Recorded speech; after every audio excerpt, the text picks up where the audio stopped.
All right. Check.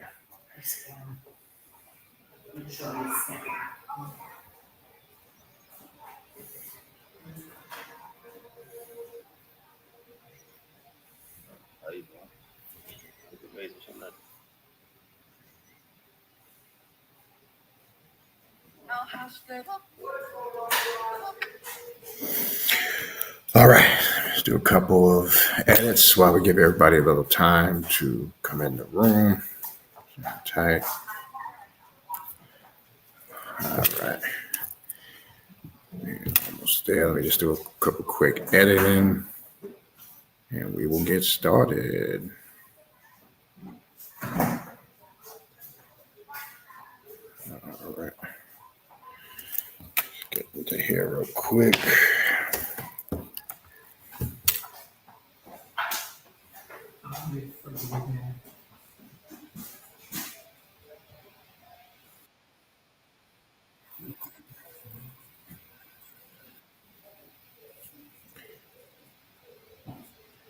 All right, hang tight. I'm just going to do a couple quick editing, give people a few minutes to get here, and we will get started.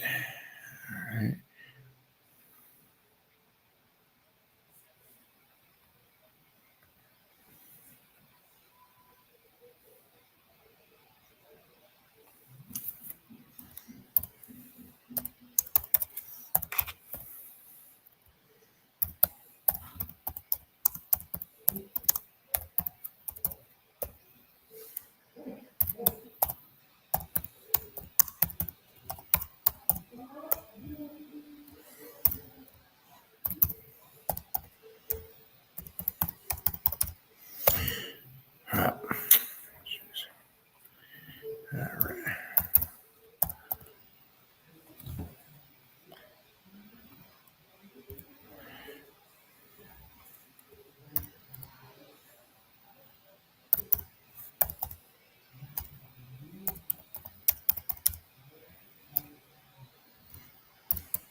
All right, we're almost there. I'll get started. All right. A few more things and we're good to go. Today's the second Groundhog's Day.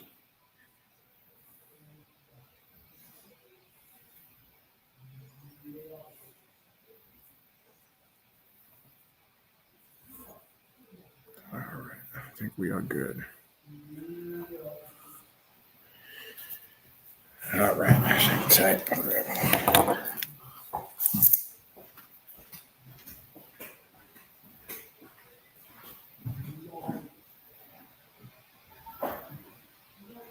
Yes.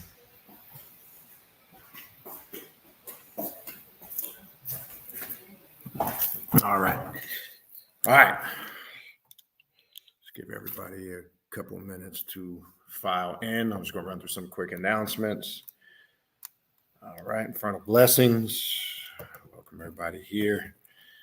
I did post a couple hours ago. Kind of posted this to give people a heads up because I kind of knew beforehand a couple hours ago I was going to do it. So hopefully people got that notification. We'll wait and see. Again, just to run through some quick announcements. Let's make sure I got everything up and running here. We look good there. Let me just double check one thing here. Yeah, we're good on Instagram. All right. Just want to make sure everything is up and running. Looks like we are good. What's up, Zach? Yeah, cats are on fire right now, man. I know it's the All-Star break. I was going to watch a little of that later. But, yeah, the boys finished the break hot. We're right in the thick of things.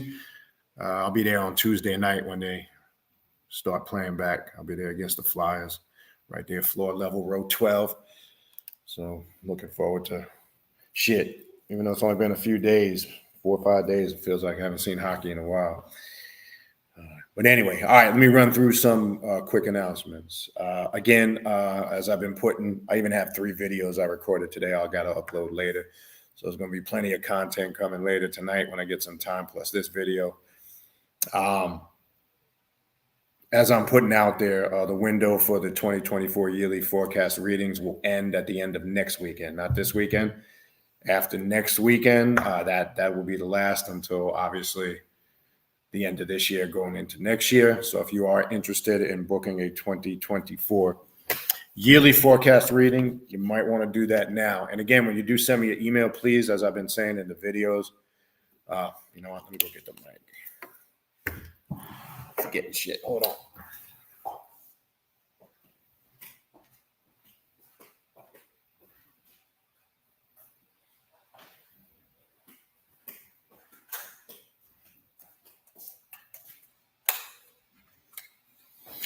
Let me hook up the USB mic just so, because I'll move around. I don't want the sound.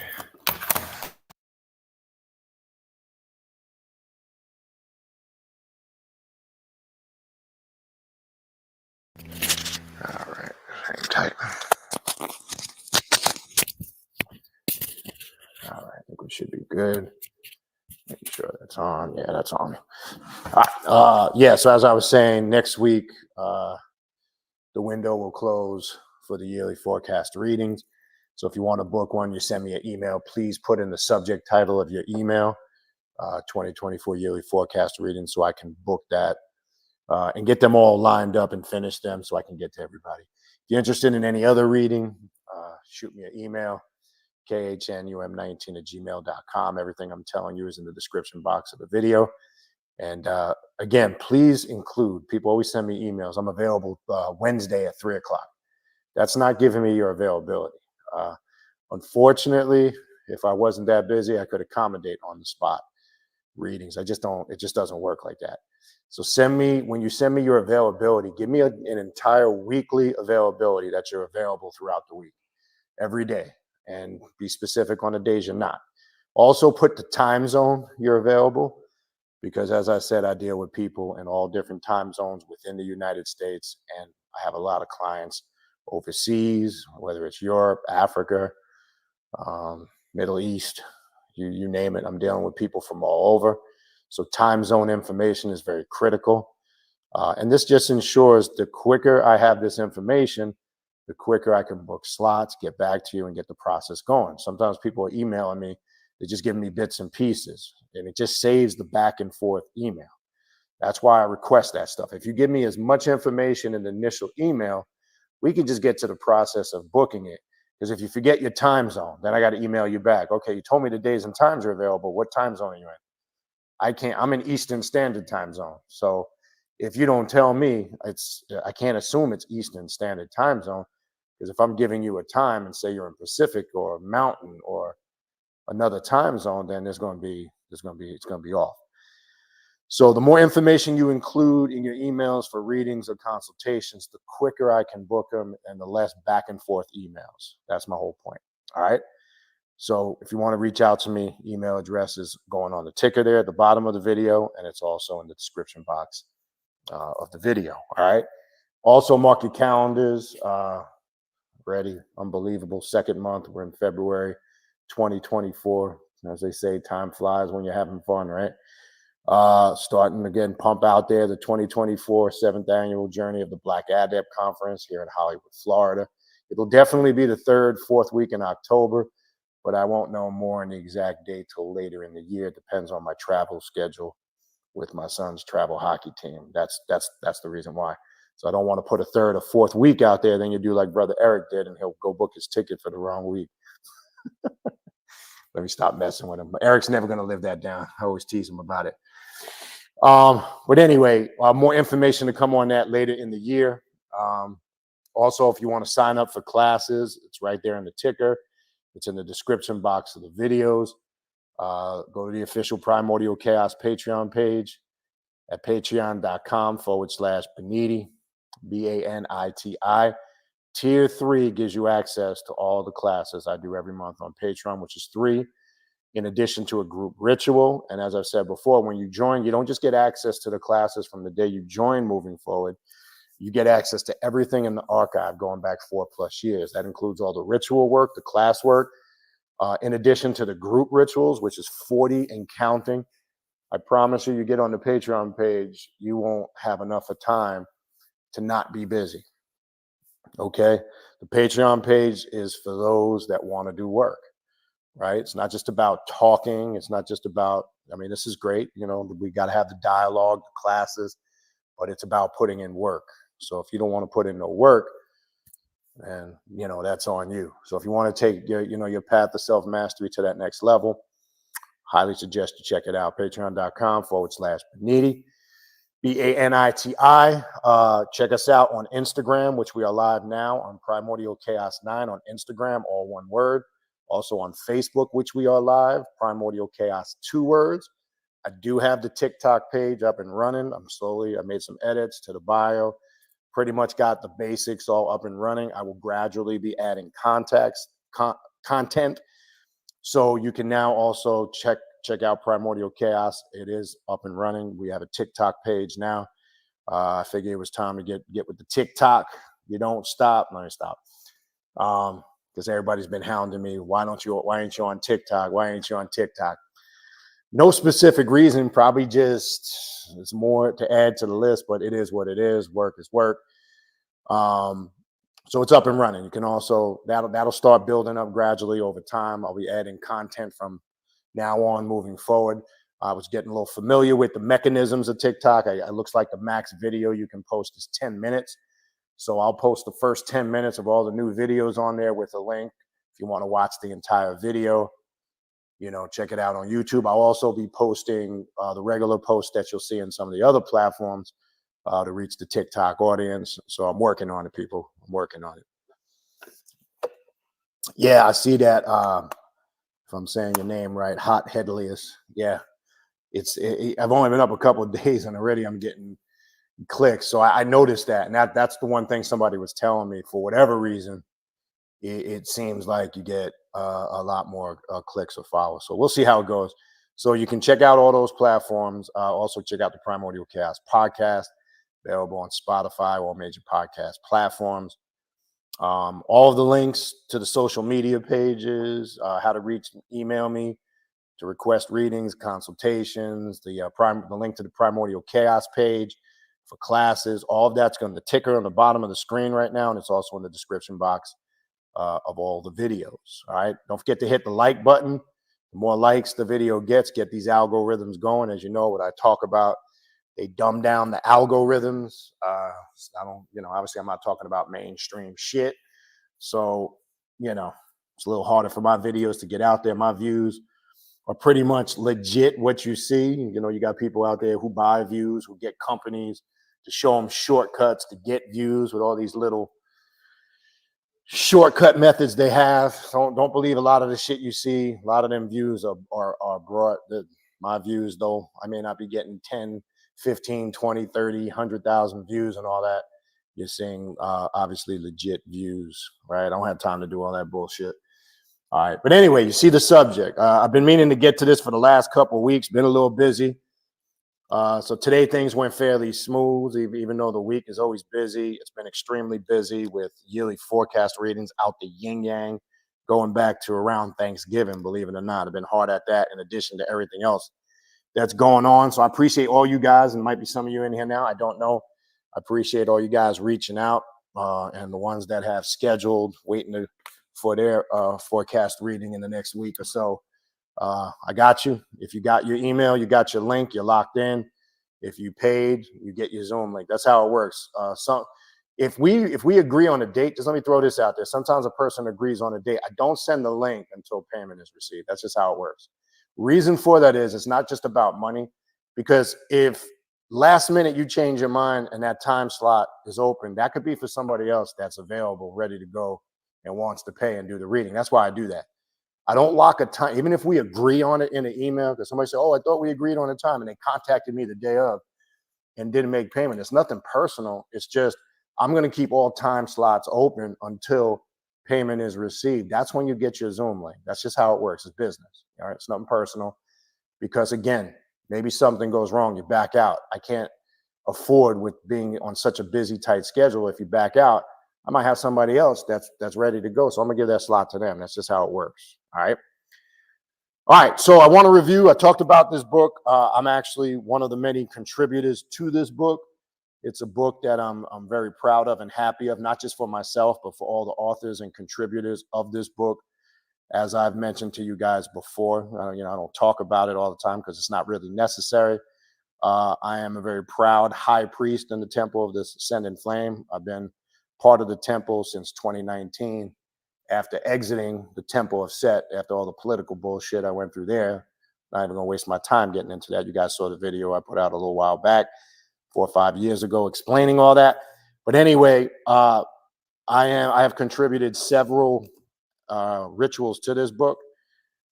Again, along with, I know personally some of the people in this book that contributed, fellow brothers and sisters of the Temple of the Ascending Flame. So, shout out to them. Respect to everybody that contributed to this book. I wanted to review this book. If you haven't got it, all right, Luciferian Sorcery-Rituals for Self-Empowerment. So the reason why this book is so great, not because I have something to do with it. That's not why I'm saying that. Even if I wasn't in this book, if you've looked at this book, I would still feel the exact same way. And I'm not just saying that. I'm not just bullshitting you. I don't make no money off of this book, so I'm not here promoting it because I get any type of sales off this book. Neither do any individual that contributed to this book. So we've done this. This is our contribution to the temple because of all the temple gives back to us, and they give a lot to us for nothing. And that's one of the beautiful things about the Temple of the Ascending Flame. So this is our way of giving back, contributing. I don't expect anything for this, don't want anything for this. So I want to make that clear. I'm not promoting this book because there's residuals or sales or profit off of it for myself. It has nothing to do with that. This is our contribution to the temple. And shout out to Asenath Mason for all that she does for the temple, all the time that she puts in, all the work that she does, and she doesn't ask for anything, literally. It's just, it's the way it is. So I just want to put that clear. So get your copy if you don't have it. Order it now. It's available just online, Amazon, Google it. You have several different platforms. You can get it. If you haven't gotten it yet, get it. All right. Because this is a hardback cover. It's going to be tough to get once the copies dwindle down and possibly go out of print. It's one of those type of books. So get it. All right. So when people always ask on this path, the reason what's great about this book, if you're looking for a good book with rituals that's really geared towards what we do, right? Because I know you go through books, you go through grimoires, there's different things, different perspectives. And some of it obviously may not be fully in alignment with that dark current. The reason why I love the draconian current and I love this particular system, because it deals with the serpent, the dragon energy, the darker aspects of Lucifer, the Klepothic beings. Klepothic alchemy was a great working that I did on the inner temple workings that was life transforming, literally, which I'm not going to get into here. It's right up, in my opinion, the alley of what we do, right? And you can incorporate this in your work because you're not obligated to belong to any group or organization, where a lot of these groups and organizations or authors will promote maybe something they belong to, and that's fine. But you know me since day one. I'm not on here trying to recruit anybody for anything. It's not necessary to join anything or be a part of any organization. That's a personal choice, right? And I've always said that. Go back to my old videos. I used to say that a lot the first few years on YouTube. I don't say it no more because everybody's pretty much familiar with me. But I want to make that clear. The goal is never to recruit anybody for anything. Let me also address this, and I'm going to do a disclaimer video because I get this email a lot. I want to put this out there. Okay. And I think I'm just going to do a short disclaimer video One, I always get emails from people on and off over the years. Can I be on this path if I'm this race? Or can I be on the path if this is my sexual orientation? I want to make this clear. That has nothing to do with anything. Okay. Whatever your sexual preferences, your race, your ethnicity, this, that, or the other, nobody cares. The only thing that qualifies you being on this path is being willing to learn and sometimes deal with topics that might be a little bit uncomfortable, a little bit tough. Because I don't know why I get those emails, but it's crazy. No, there is no restrictions, right? It's entirely up to you. There's no judgment here. We don't judge. All are welcome regardless, okay? Doesn't matter. I just want to make that clear. So you don't need to reach out to me.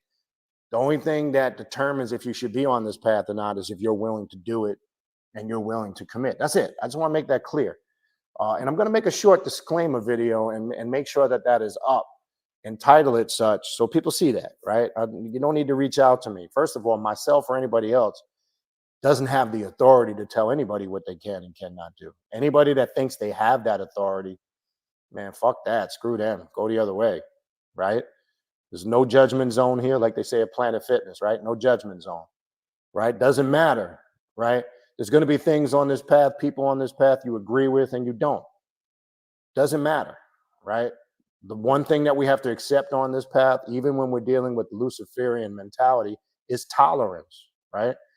To a certain degree, tolerance level, because a true Luciferian, as I've said this before in Luciferian classes, also has to have the skill, though you may not agree with everybody, you're going to have to be tolerant of certain things, in order to, not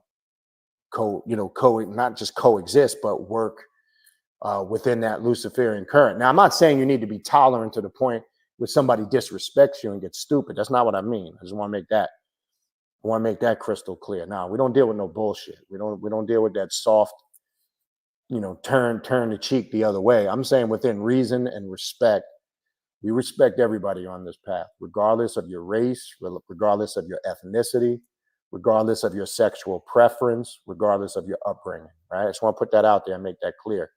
So that's entirely up to you. All right. So the Luciferian sorcery book, having said that, let's get into it.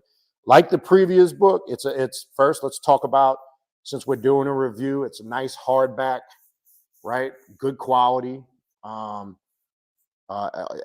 is always on point with her artwork, her sigils. She doesn't put out anything that's shitty quality. The temple in general, we don't put out anything that's shitty quality. So really nice hardbound, hardcover book. She always uses good stock paper, right? Never uses shitty paper. And even when you look on the inside, right, she has color portraits of some of the artwork. And one of her gifts, and I believe is probably one of her, come on. One of her gifts, she is a great artist. That's one of her talents, as you see. Artwork is phenomenal. I'm going to go through the contents in a minute. I just kind of want you to see the book. Again, just quality paper, quality sigils that you can replicate. Nothing is cheap about the book for the price you're paying, right? She could probably, again, if she wanted, charge a lot more for this book. Again, look at the artwork, right on point. So quality of the book, hardback, top-notch quality as usual. Even the softback, even any of the books that come out that are the paperback, it's always good quality, and the prices are always reasonable, right? There's some grimoires out there, people are charging ridiculous prices. It looks like even in the book community, they've gotten with the times with this economy, and some of these books are outrageous, but this book always priced reasonable, great quality. All right, if we go into the book, right, title, Luciferian Sorcery-Rituals for Self-Empowerment. So again, as I said a few minutes ago, if you're looking for a book, what kind of ritual work should I be doing? Self-empowerment is in line with everything that we deal with self-mastery, being successful. The purpose you should be on this path, not because I'm saying it, but the main goal anybody should want to be on this path for is to master themselves and be successful at everything they do in life. Okay. That's why I'm on this path. because I couldn't get that in other systems prior to this. There was always some bullshit. There was always some restrictions. There was always some politics, or there was just always some suspect doctrine that just didn't add up or make sense, right? The key word is this is a path of self-mastery, and these are rituals for self-empowerment. You got to do the work. See, that's the problem where a lot of people on this path fail, because when they get on this path, they go, oh shit, it's work. Wait, I got to do the work? So if you thought this was Harry Potter, hocus pocus, light a few candles, say a few invocation, and all your problems are solved, you're more fucking delusional than you probably even were aware of, okay?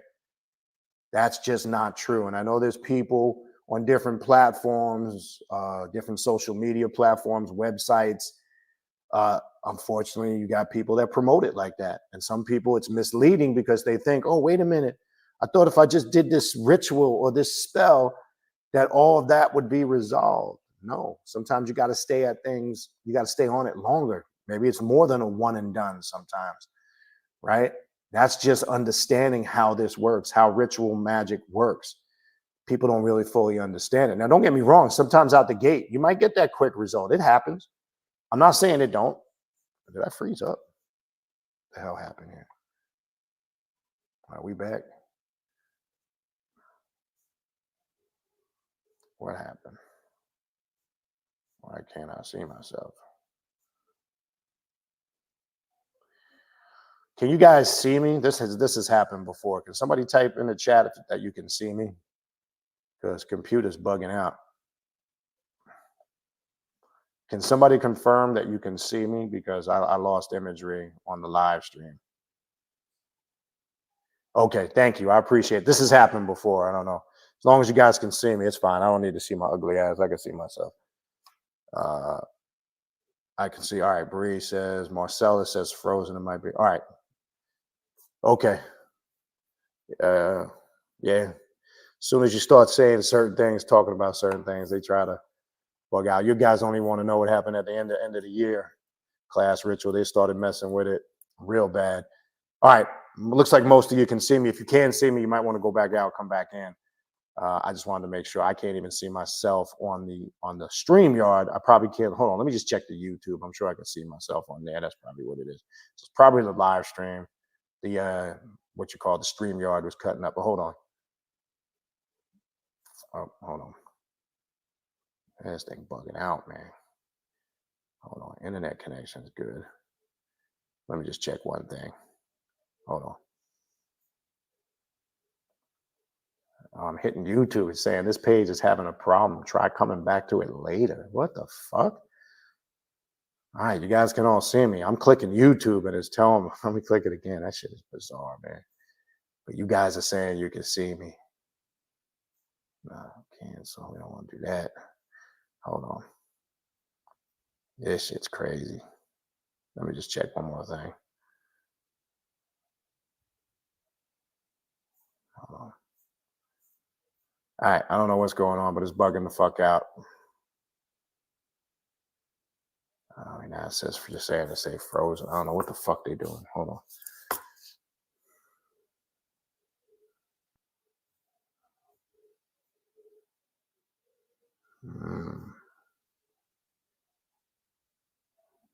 I don't know what the hell's going on here. Crazy, man. Is it still frozen? I mean, everything looks good.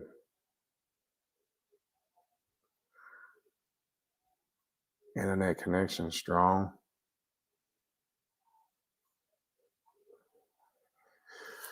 All right, let me check on this. That's crazy. Can you guys, it's still frozen? Still frozen, huh? Hold on. Damn. Hold on.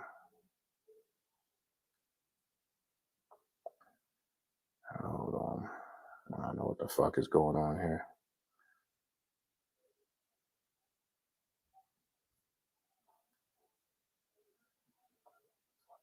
Oh, no, it's on now. I can see it, but it's frozen. Can you guys hear me?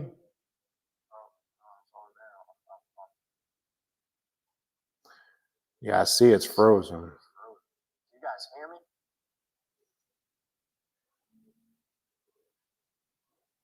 Man, I see it's frozen.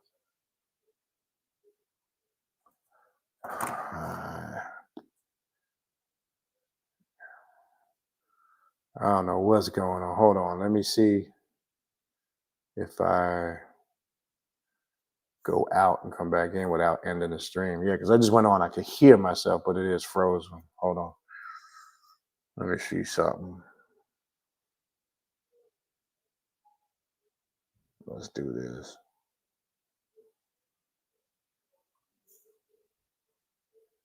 I don't want to hit that. Hold on. Let me see. Hold on. I'm going to leave and come back in. Let me try this. Hold on.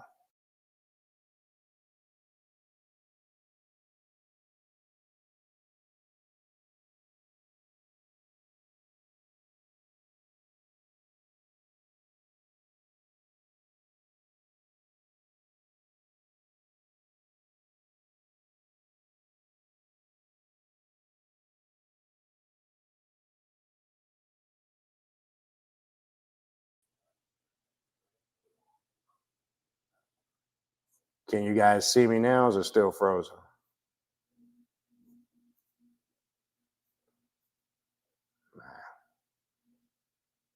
I don't know what's going on. Yipes. Hold on. This shit just staying frozen. I don't know what it is.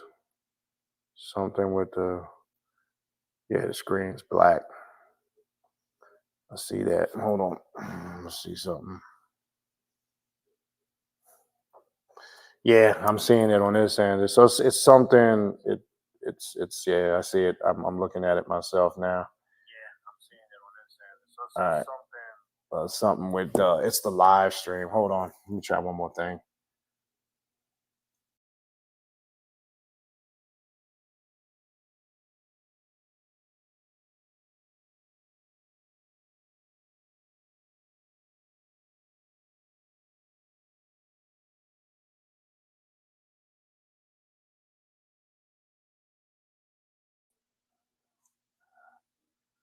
All right.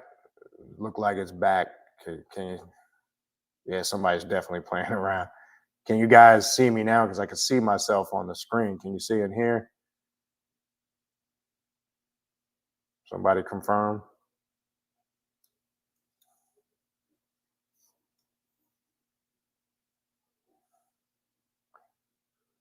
All right, you guys, we're good. I don't know, man. There's this shit wigging out. It's what's happening is it's saying reloading. I don't know if it's StreamYard. It looks like it's StreamYard, not YouTube. All right, let's hope it's resolved. I hope it is, but I keep my eye on it. But it looks like if you go back out, come back in. Anyway, all right, let's try to roll with it. Let's try not let them fuck out flow up. All right, shit happens. Let's just try to roll with it. Let's hope this thing is just something temporary. All right, so I went over the contour of the book, what it looks like, the quality, the pages, excellent binding, good quality stock paper. It's not cheap paper. The binding is good. Obviously, there's nothing more frustrating when you get a book and the binding is cheap and the pages start falling out. That's very frustrating, especially when it's a book that you utilize a lot. But as I was saying when we left off before things froze up, this is a great book if you're looking for a direction to go in. What kind of rituals should I be doing? Everything should be for self-improvement, self-empowerment, self-mastery. That's what this path is about. That's what I was saying before all that interference took place, right? That should be the reason why you're on this path. If that's your first intent, I can promise you, as you navigate through this path, you will find out the results will start pouring in. But when you come on this path out the gate for superficial reasons and bullshit, you want to be rich, right? You got this false concept that you're going to be some, you're going to be filthy rich, or you're going to be doing spells where people are going to be falling at your feet. I mean, it's just not practical, folks. All right. That's just not how this works. All right. So let's look at the contents of the book and talk a little bit about, like I did the previous book, go through the table of contents, right? You have the introduction in the beginning by Asenath Mason. And let me just read a little bit in the beginning of what was the purpose of putting this book out. right? It says this book has been prepared to commemorate the 11th anniversary of the Temple of the Ascending Flame, which was founded on December 21st, 2012. I get asked many times what inspired me to start the temple, but the truth is it was not a single idea or illumination. It was, but rather a process that was triggered a long time ago. I've worked with various magical groups since I began my magical path almost 3 decades ago. With some of them, it was a longer collaboration. For a few years, I was a member of Dragon Rouge, which I'm sure a lot of you are familiar with that, a Swedish magical order working with the draconian magic. Over that time, I led an active lodge in Poland that worked in such areas as witchcraft, necromancy, demonology, goetic magic, Necronomicon Gnosis, and Klepothic Kabbalah, as well as many magical traditions, Egyptian, Persian, Greek, Scandinavian, and Babylonian. After I left the order, I kept running Lodge Magin as a local group, open for members in Poland only. At that time, we were working extensively with the dark feminine archetype and Lilith. As the matron goddess of the group, we were also releasing many books, magazines, and publications distributed worldwide, holding regular meetings and open lectures. At the same time, however, we were receiving many inquiries about our work and current projects from all over the world, and we were waiting for an opportunity to open the group for international membership. This opportunity appeared in 2012 with the coming of the new members who charged the focus of the group from the solely feminine perspective to the merging of the current of Lilith and the energy of Lucifer. This was empowerment that made us take the group on a completely new level, laying the foundations for the Temple of the Ascending Flame. Okay. You can read the introduction, later on, but just to give you a basic reason why this book was written, and then she had reached out to temple members who have been a part of the temple for a while and asked if they would like to contribute to the book, myself being one, with the many others, and we said, of course we would. So as we go through the list of contents, the 3 faces of Lucifer, right, which is a ritual in working. Some of it contains the Old Latin. Some of the ritual work is in Old Latin, right? It's a 3-day working. So if you want to get familiar with some of the different masks of Lucifer, this is a good ritual to look at. The second one on page 19 is by myself, Primordial Chaos, the self-realization rite of Set.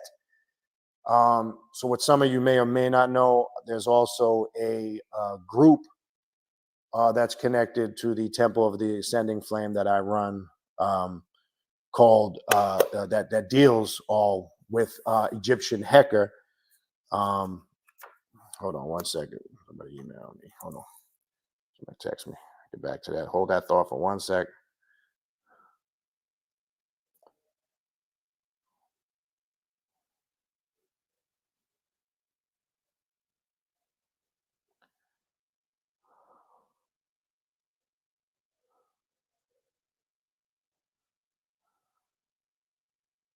I'm sorry. Yeah. So me on page 19 has the second, again, Primordial Chaos. That's the pen name I use in the book. Obviously, you guys know that's me. Self-realization rite of Set, which there's a group I run within the Temple of Set called the Black Flame of Set, which we have select members in that group that I work with. There's ritual work. So some of the work you see that I've contributed to this book here is part of the Black Flame of Set, right? As you guys know, working with Set and working with Egyptian Heka has been one of my passions for a while now. All right. And the self-realization rite of Set really is what it entails. It's a self-realization rite in strictly dealing with awakening the powers of the adversary within, right? And doing it through the mask or the face that we know as Set, right? And I'll get to the other ones I have in here after when we go right down the table of contents.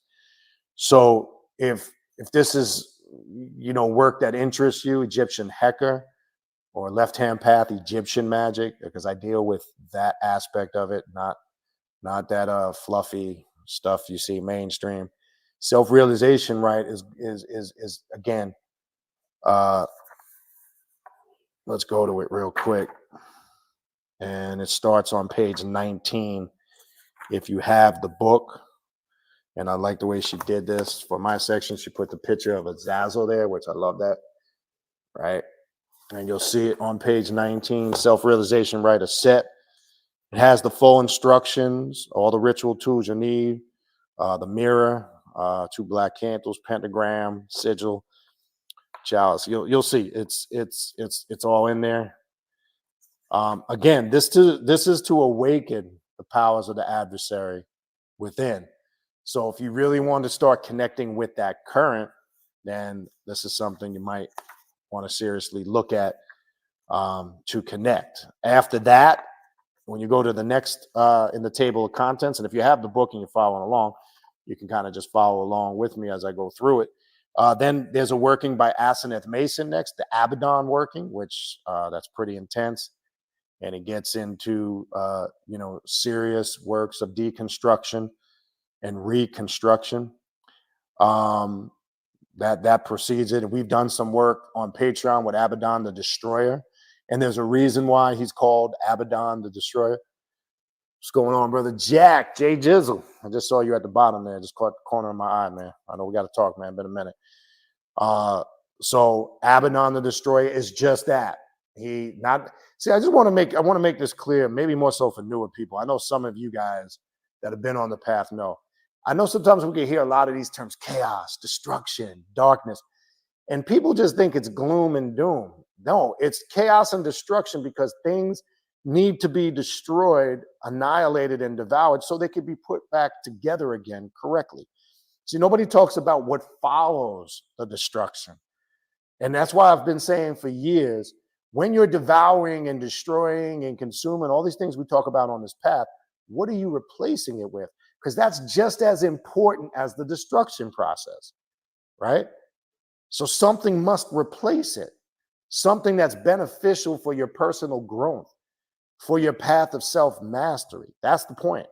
So I just want to make that clear. Now, the next one is very interesting, and I know Charlie Demons personally. He has a very creative, abstract mind. He really goes into the occult in his own unique way. He has a very experienced background in different systems and traditions like voodoo and voodoo, and also obviously in the occult of the left-hand path.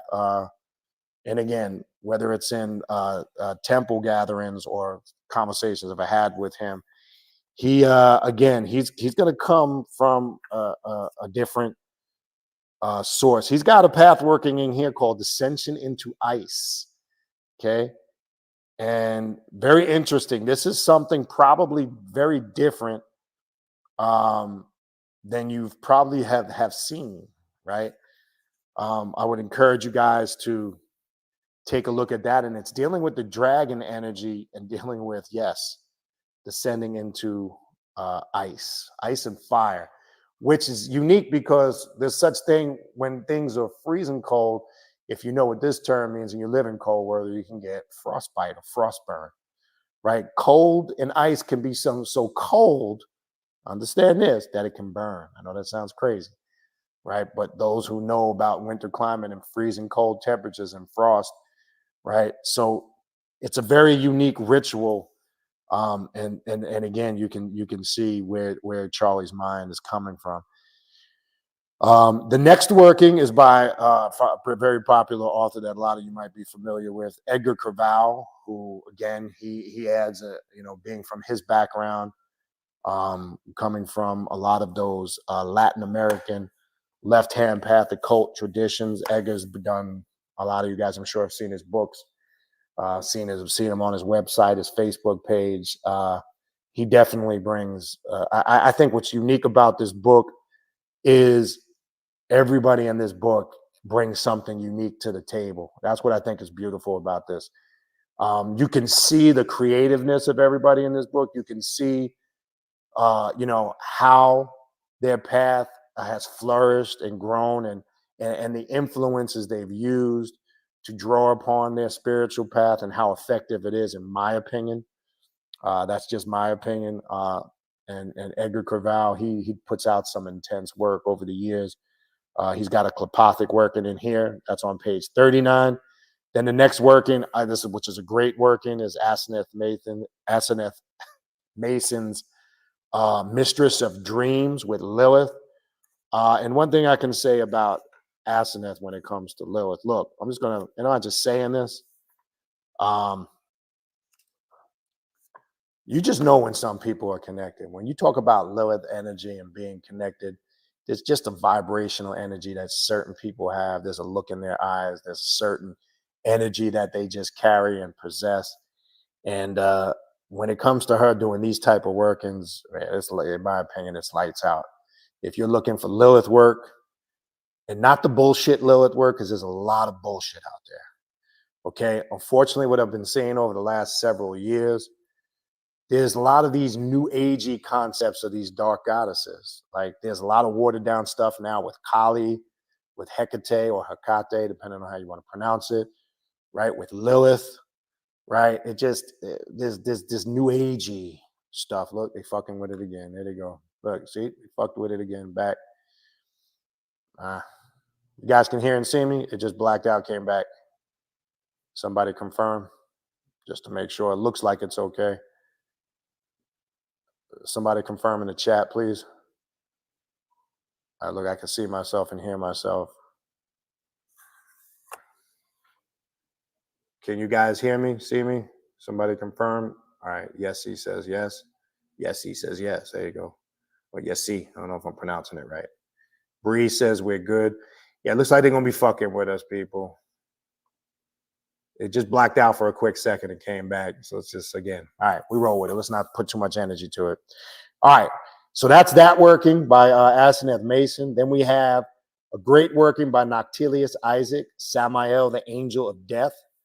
And again, Samael is another spirit and demon that I gravitate to very hard, strong. This ritual is centered opening Death's gate. And again, I have mentioned in the past before the level of emotions and energy you go through with working with Samael. The influx of those emotions and energy can be very overwhelming. And a couple of years back, one thing I did learn about was this thing called death.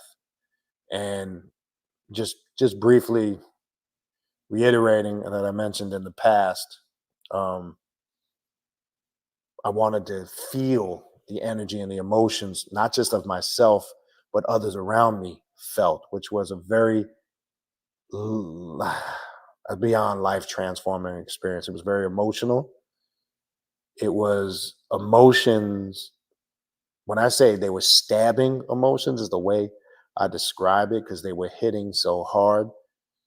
Because Samael gets into every core of your being, will break you down to the very nook and cranny and really understand the origins and make you feel those emotions or energies. So it's very intense work with Samael. So there's a great working in here with opening the gate of death. Obviously, I'm not going to say this book is not for beginners, because I don't want to promote it as that. Right? You don't need to be a seasoned practitioner, but I will say this: none of this is really light work, right? But I don't think it's not anything that nobody in here is capable of doing it if they're really clear cut on this is the type of work that they want to do. So I'm not one of those people that are going to promote scare tactics and theories, but I will say this: take the work seriously, right?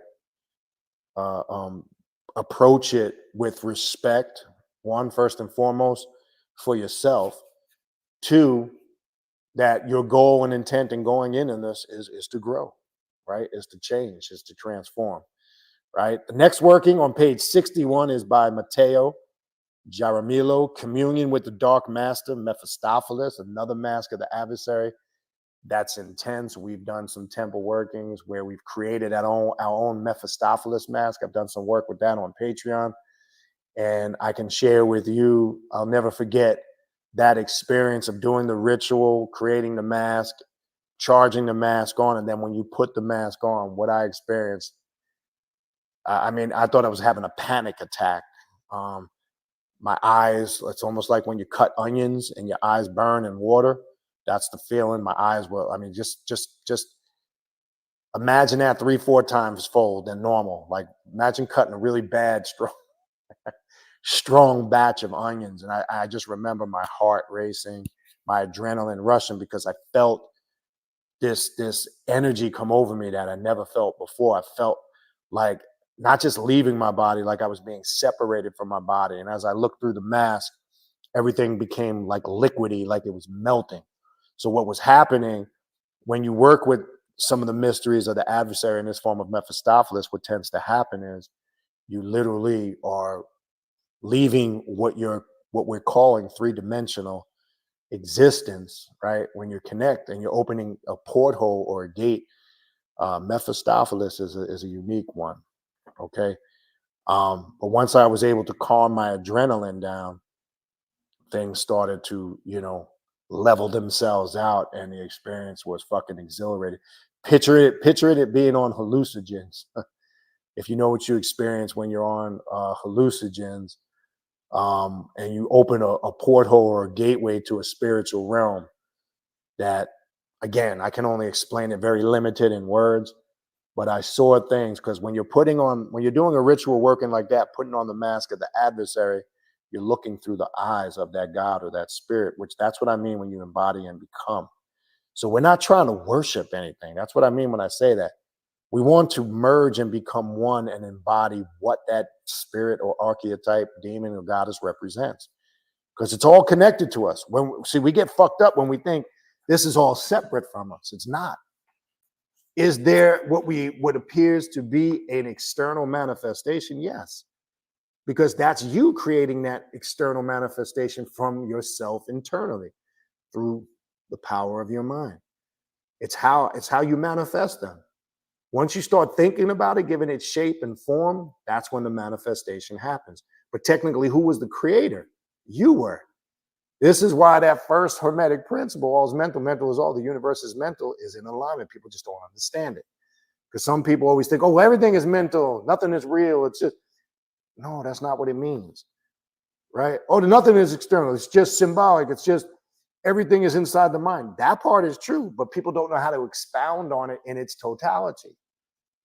Because then people go, well, if that's true, then why am I having what appears to be external visions, external experiences? It is within your spectrum and your realm. It is creating what you're experiencing and seeing, the illusion that it's happening outside of yourself. But its point of origin was still happening from within, because it started there, which keeps that principle in alignment. Okay. So Mephistopheles, communion with the Dark Master, which starts on page 71. Okay. And there's a good history of it.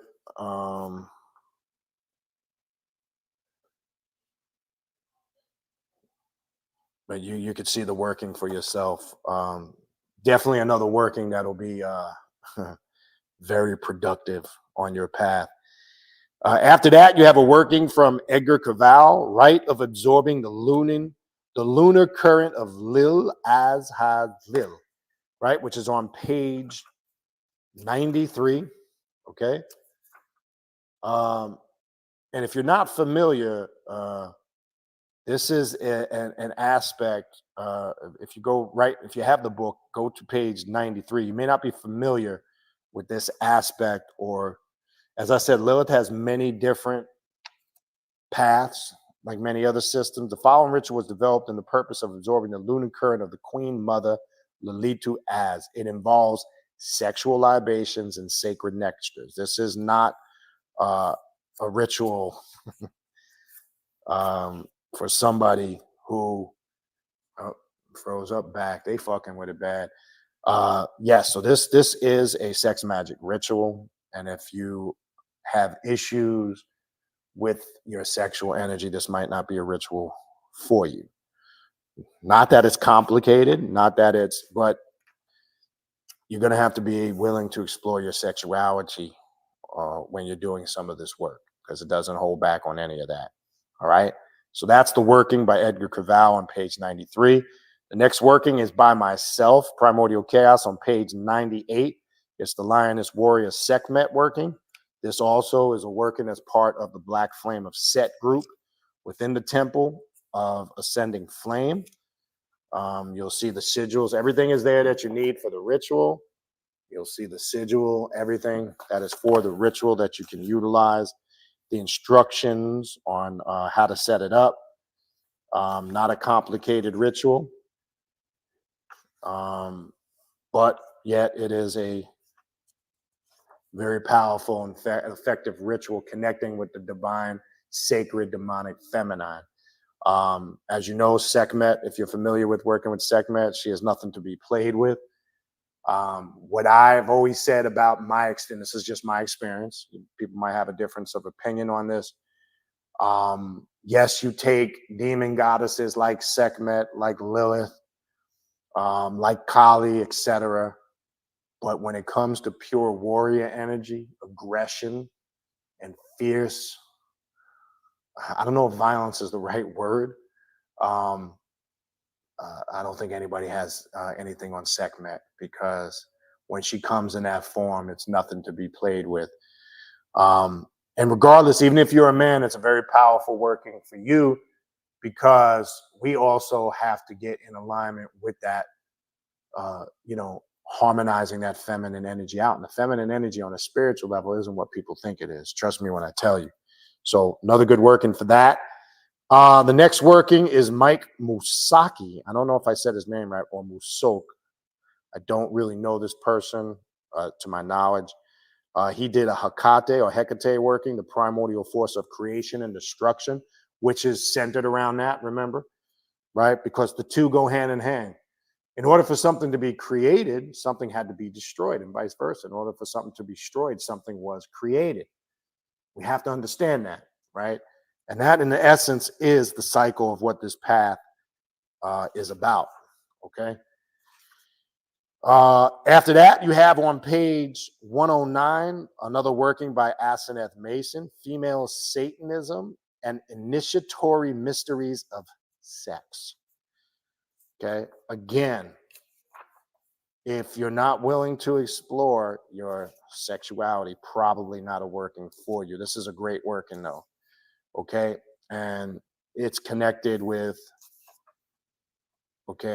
connecting to that energy. Obviously, when you read it, it speaks for self. I would encourage you,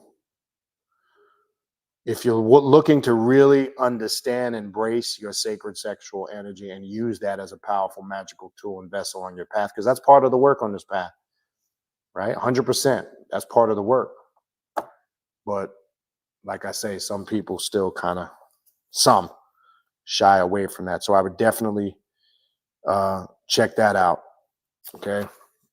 All right. So as we continue, we got another working by DG, the god Kamazats. And again, I'm not 100% familiar with this person, but it deals with the bat god, right? And it is connected to the dragon current. Now, I'm going to be honest. I'm not going to say I don't have a lot of experience with this archetype. So there's not much I can really speak on in regards to it. Some of it is new to me. Now, it is connected to the god Quetzalcoatl with the Aztecs and the Mayans. There's some connection there. It does connect to the dragon current, right? Now, some say, as he has said, or they have said in here in the book, again, I'm not sure, I believe, because I don't know who the person is. I'm not sure if it's male or female, so I don't want to address it wrong. Some say, or some people who are practitioners on this path look at Quetzalcoatl as a mask of the adversary. It's a very interesting working. It comes from a perspective that's probably not very well known in a lot of grimoires. You won't see a lot of information out there, but this is what makes this working unique. And that's the goal, being on this path, individuals, you know, adding their own input. So a very interesting and very different working that may open you up to something brand new. Then on page 123, we have another working by Noctilius Isaac, Knowledge and Conversation of the Beast, 666. And that can be found, where is it? Yes, at page 123. This is again another, I was looking at, Charlie's, but hold on. So this deals with the Holy Guardian Angel, the Tipperoth, the Tree of Sephiroth. It gets into some aspects of the Kabbalah and the Qliphoth. Again, a very unique working. This, I believe, goes this goes a few days. So yeah, this is a longer working. That's about a 6-7 day. I think it's 6 days. Yeah. Again, it's one of the longer, or it might even be the longest working in the book. It's quite extensive. That's a several day working. All right. The next one is another working. This is my third. I have 3 workings in this book. This is my third one. Necromancy Rite of Ampu, or Anubis, which is a necromancy ritual that I wrote for the Black Flamer set. For those who are in the Black Flamer set, that's on page 141. And this is opening, again, the gates, working with the death currents. Just to give you a little example, this is kind of why I created the ritual. This ritual is designed to understand the mysteries of life and death, which open the door to eternal life. It also connects the Ka, the spirit, and the Ba, soul, in unison with the Black Adept's personal daemon. For this ritual, you will need the Anubis sigil, a bloodletting tool, a statue or image of Anubis, black candles, as many as you wish, ritual bell, ritual dagger, ritual chalice, filled with an elixir of your choice, a good sweet smell, and incense. Just to give you an example, you can decorate your altar with anything else that is in line with the energy of the current of this working, such as skulls, etc. Always people ask, just kind of go through a ritual when you're creating a ritual or you're adding your own personal touch. Remember, you don't have to do any of these rituals in here exactly like they're written. If you feel compelled to make any changes or adjustments, and that's always recommended. Or some you can do it for the most part as it's laid out, but it's important, in my opinion, to stick to the format. But just to give you an example, this ritual I created because it's a ritual to bridge the gap with the death current or necromancy and this realm, right? And it's using Ampu as Lord of the Necropolis, or I don't like to use realm of the dead, even though we know that's the Greek word, necro, or necromancy is why we use that word. Necromancy is a Greek word, right? But if you're looking for, there's work that deals in this book that deals with all different facets of this path. If you're looking for necromancy work, sorcery, if you're looking for work with Leviathan, if you're looking for divine, demonic, feminine energy work with Lilith, it's in here. If you're looking for Egyptian Hecker, I mean, my contributions to this book were Egyptian Hecker, Egyptian black magic, okay? Yeah, so one of the main reasons why you've heard me in the videos saying this is a good book, this is one of the other reasons that I want to draw out that I didn't say. There's such a variation of systems in here, all Luciferian in nature, because anything dealing with Luciferian philosophy and principles is always centered around apotheosis, self-mastery, etc. So it's all Luciferian in nature, because some people misunderstood what is Luciferian philosophy and spirituality about. Well, it's all centered around self-mastery, and there's a lot of different systems that encompass or involve self-mastery. Look, as I said before, there's a lot of bullshit out there. And I'm not saying myself or anybody has a lock on the occult or the left-hand path, because nobody does, right? Anybody that makes those statements that, follow my way or follow my group or my organization, that's why you don't ever hear that shit come out of my mouth. But I will say, anybody that's doing that, that's usually a telltale sign they got an agenda. right? Don't be careful listening to people who make statements like that. Be also cautious of people who get on these platforms and bash other people. That's cowardly shit.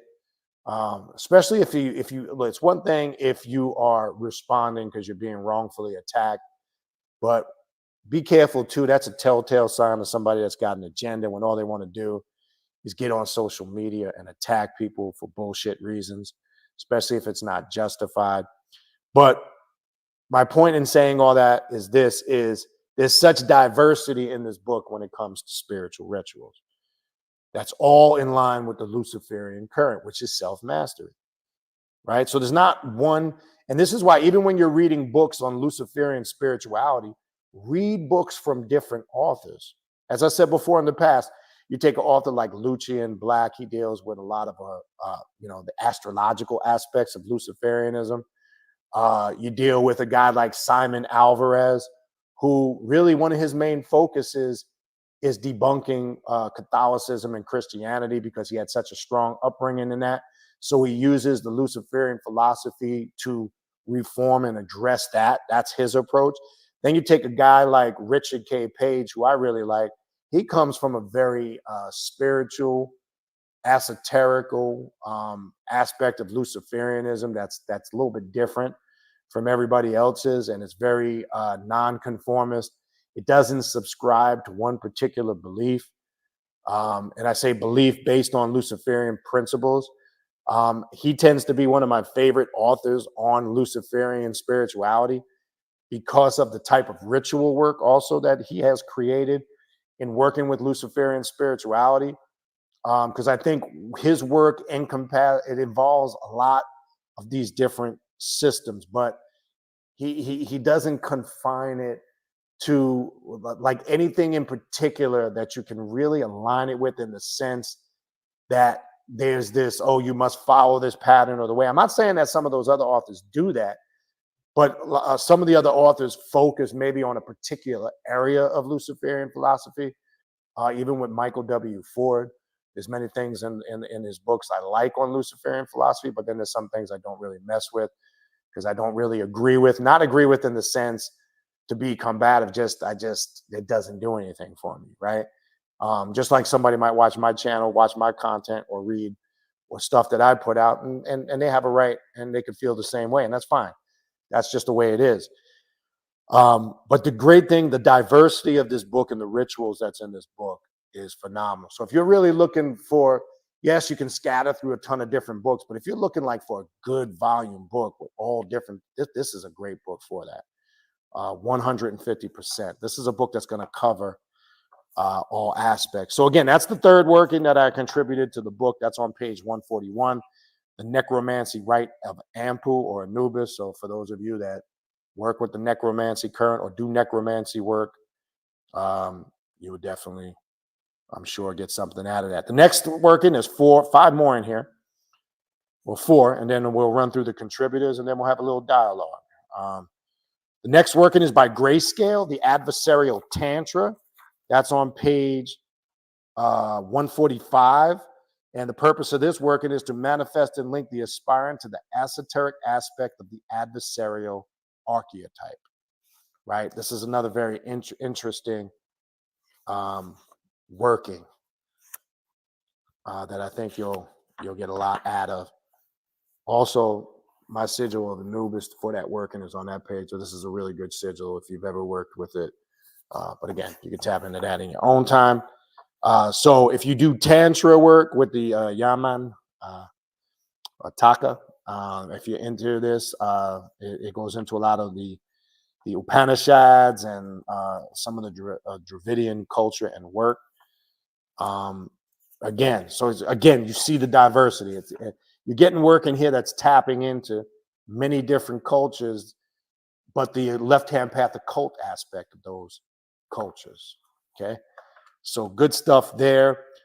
Dragonel, the ritual of draconian resurrection. This is a very long ritual. Actually, this was the one I believe was the longest in the book, if I'm not mistaken. I believe this goes a bunch of days too, if I'm not mistaken. Hold on. That's on page 154. Yeah. And this is dealing with some of the Necronomicon deities. I know Erishkigal, Ishtar is a part of this work. Yes, this is a very in-depth, long working. I believe it goes 7 days. There's a lot of, actually it goes further. 10. Yeah, this is the longest working in the book. The resurrection of the rituals on the 11th day, longest working of the book. It's a very initiatic, self-initiatic. There is a lot of, in my opinion, Masonic elements to this of death and resurrection. It's literally a ritual that takes you through death and resurrection in detail. And I'm just going through this quick because you guys get the book and you'll be able to go through this. Oh, one I skipped. I don't think I did Charlie Demos's Rot in Perpetual Insanity, page 137. That was the one before mine. I think I skipped that. Again, I know Charlie Demos personally. He has a very unique mind. He has a very unique gift in visualizing things and bringing those things to life. So this is another working. Yeah, I skipped this one. I didn't. This is another working that will probably take you to places that you probably never have been. It's very graphic in detail. It's dealing with a lot of things that, again, more than likely you probably mentally may not have been, and maybe some of you have. We don't know. So that's something I'm gonna leave for you to read. It challenges. It's just with that. What is insanity, right? Ask yourself that. Now think about the trick in that word. When you take the word insanity or you take the word insane, right? Technically, insane wouldn't be you're crazy, because how can you be in your sanity, right? Shouldn't it be out of your sanity? So there's a play on that word in itself, but that ritual is probably going to be, it's a shocker is the best. I'm going to leave that there for you guys when you get to it. It is a shocker. It's definitely, I'm not going to even get into the puke, the vomit. it's a lot. So I'll leave that there as a surprise for you guys when you get to it. Two more in here. Draconius Nor, The Path of Ronin, page 185. Again, I have not done a lot of work. Where is it? Is that 180? Yeah, 185. I have not done a lot of work with Ronin energy, so don't have a lot of experience with it. That's something I'm looking at through this book and exploring. Now, this goes back to, yes, there is Asian or Japanese left-hand path, and this is it deals with the samurai. And this is a very unique working. Caught my attention, and again, it's something. It's connected to Bilal, right? But it's definitely something to me that is interesting for me to look into, the Ronin samurai aspect in this part of the ritual. So again, the diversity, look how wide and vast it is. So now it's incorporating that aspect into it. The Path of Ronin with Bilal, very unique ritual. And then the last ritual in this book is Samael, Ruthless Destroyer of Lies, which that kind of speaks for itself. Again, as I said with the others, this is the second Samael working in this book. And that completes the workings in this book. So this is, again, you see the diversity. If you don't have the book, get it. Then there's a nice section about all of us contributors in the book, which starts on page 197. It lists them all, gives a little bio of them. I'll read mine, but I'll just run through them. Aseneth Mason. It gives Charlie Demos. And because I know Charlie, I would like to read his. He is Charlie Demos' biography, Emerging. We all know who Aseneth is. Emerging from the magical muddy chaos that is the beautiful city of New Orleans. Charlie Demos is a black magician and initiate of the Temple of the Ascendant Flame. He works as a psychic medium, offering divination, spiritual guidance, private lessons, and spell work on a case-by-case basis. Charlie is initiated priest of voodoo and Palo Mayombe, as well as musician, freelance writer, and filmmaker, right? That's his bio. Then you have, again, everybody, Dragonel, Edgar Cavall, who he's from Colombia. You'll see a lot of people's background kind of influenced their work. Mine pretty much was straight to the point. Primordial Chaos is a left-hand path occult practitioner with over 20 years experience in Luciferian magic, sorcery, witchcraft, and Egyptian Heka. His ritual work is focused on awakening the personal daemon within to connect with one's true and higher self. For a practitioner to develop their own. Dang, look at this shit. Cutting up again. Look at this shit. Yeah, they's fucking with it again. Screen went black. Hold on. I don't know what the fuck they're doing. Can you guys hear me? The screen went black again. I just saw it out the corner of my eye. Soon as I started talking about my shit, it went black. Hold on. I tell you, man, it's always some bullshit. Can you guys hear me? All right, let me go back out and try to come back in. Ain't that crazy? As soon as I started talking about my shit, it went fucking berserk. Hold on. I'll be right back.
All right.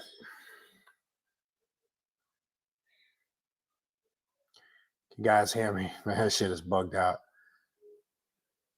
Can you guys hear me? Looks like we're back. You don't even want to know the bullshit, but just somebody confirm if you can see or hear me now. Should be okay. For how long? I couldn't tell you. All right, good. Somebody else. Soon as I got to that part, the shit started to freeze up. You believe this shit? All right. So I was just finishing up, and then we'll just focus on some dialogue. Where I left off again, as I was saying, in the back, there's a bio of all the contributors to the book. Without even getting into it, this way I can focus on the screen. You get the point. Very, very unique book. A lot of information. So I would encourage, again, anybody that's really looking for a solid book with ritual work. And again, you see how vast and diverse it is, the different areas, topics, the different aspects of the path that it does cover. So again, if you don't have your copy, make sure you get your copy.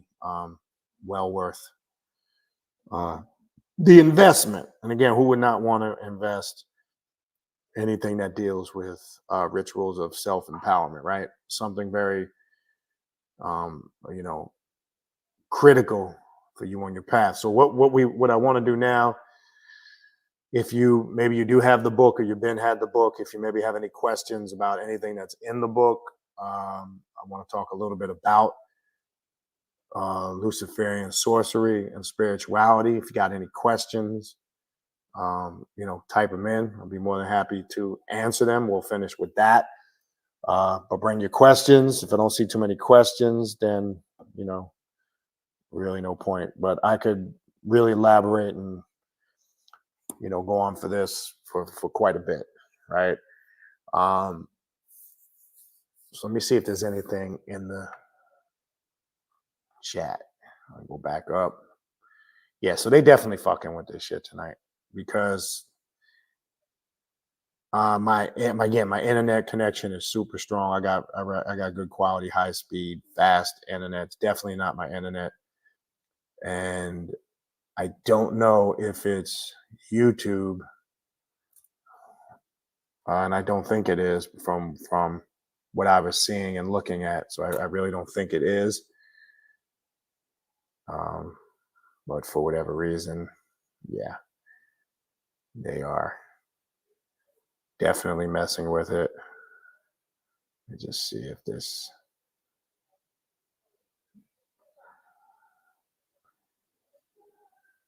Hold on, I'm just reconnecting this here real quick. I don't think it's that either.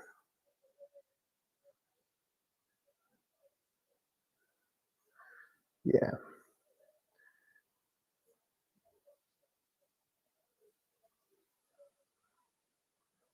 All right. Anyway, yeah, it's just one of them nights, but we work through it. We won't let them mess with it. All right, let's see what we got. If you got some questions, what do you want to talk about? Put it in the chat. We'll talk about it for a little bit. Blade of Astarth, good to see you here in a minute. All right, you ordered you're waiting for yours. Cool. I don't really see any questions. I know we've been dealing with a lot of technical issues, so it's been hard to. Let's see what we got.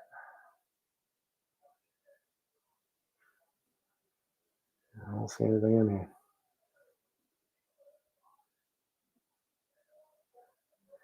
Yeah, Sekhmet, to Breeze, the earlier comment, and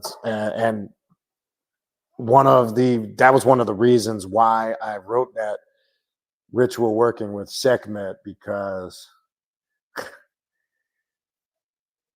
like I said earlier with Sekhmet, if you've worked with her before, and don't fall for that, fluffy shit that's out there, Sekhmet is the mother god, that mother goddess shit sometimes gets on my nerves because it's so played out, and not every goddess is just about the mother goddess and the great mother. And I'm not saying that that those are not part of their attributes, but when it's just about that, especially when you're dealing with a goddess like Sekhmet, who is a warrior, right? And that's why the ritual is called the lioness warrior Sekhmet, right? We know a lion rules the jungle, right? And it's not the male lion that rules the jungle, it's the female lion that rules the jungle. And that attribute is strongly connected to to Sekhmet, right? When you read the story of the 72 conspirators of Set, right? Sekhmet was one that led the way. Sekhmet was that fierce warrior that when she went into action, she just went into action without any reservations. I kind of call her the Malcolm X of the female Egyptian pantheon, by any means necessary. And to understand her spiritual prowess and power, remember, her lust for blood was insatious, right? This is where you get the concept when you're dealing with Sekhmet, with when you read about the red birch beer, right? There's a story that they would try to trick her with the layout of leaving this red birch beer everywhere, which was a way of feeding her,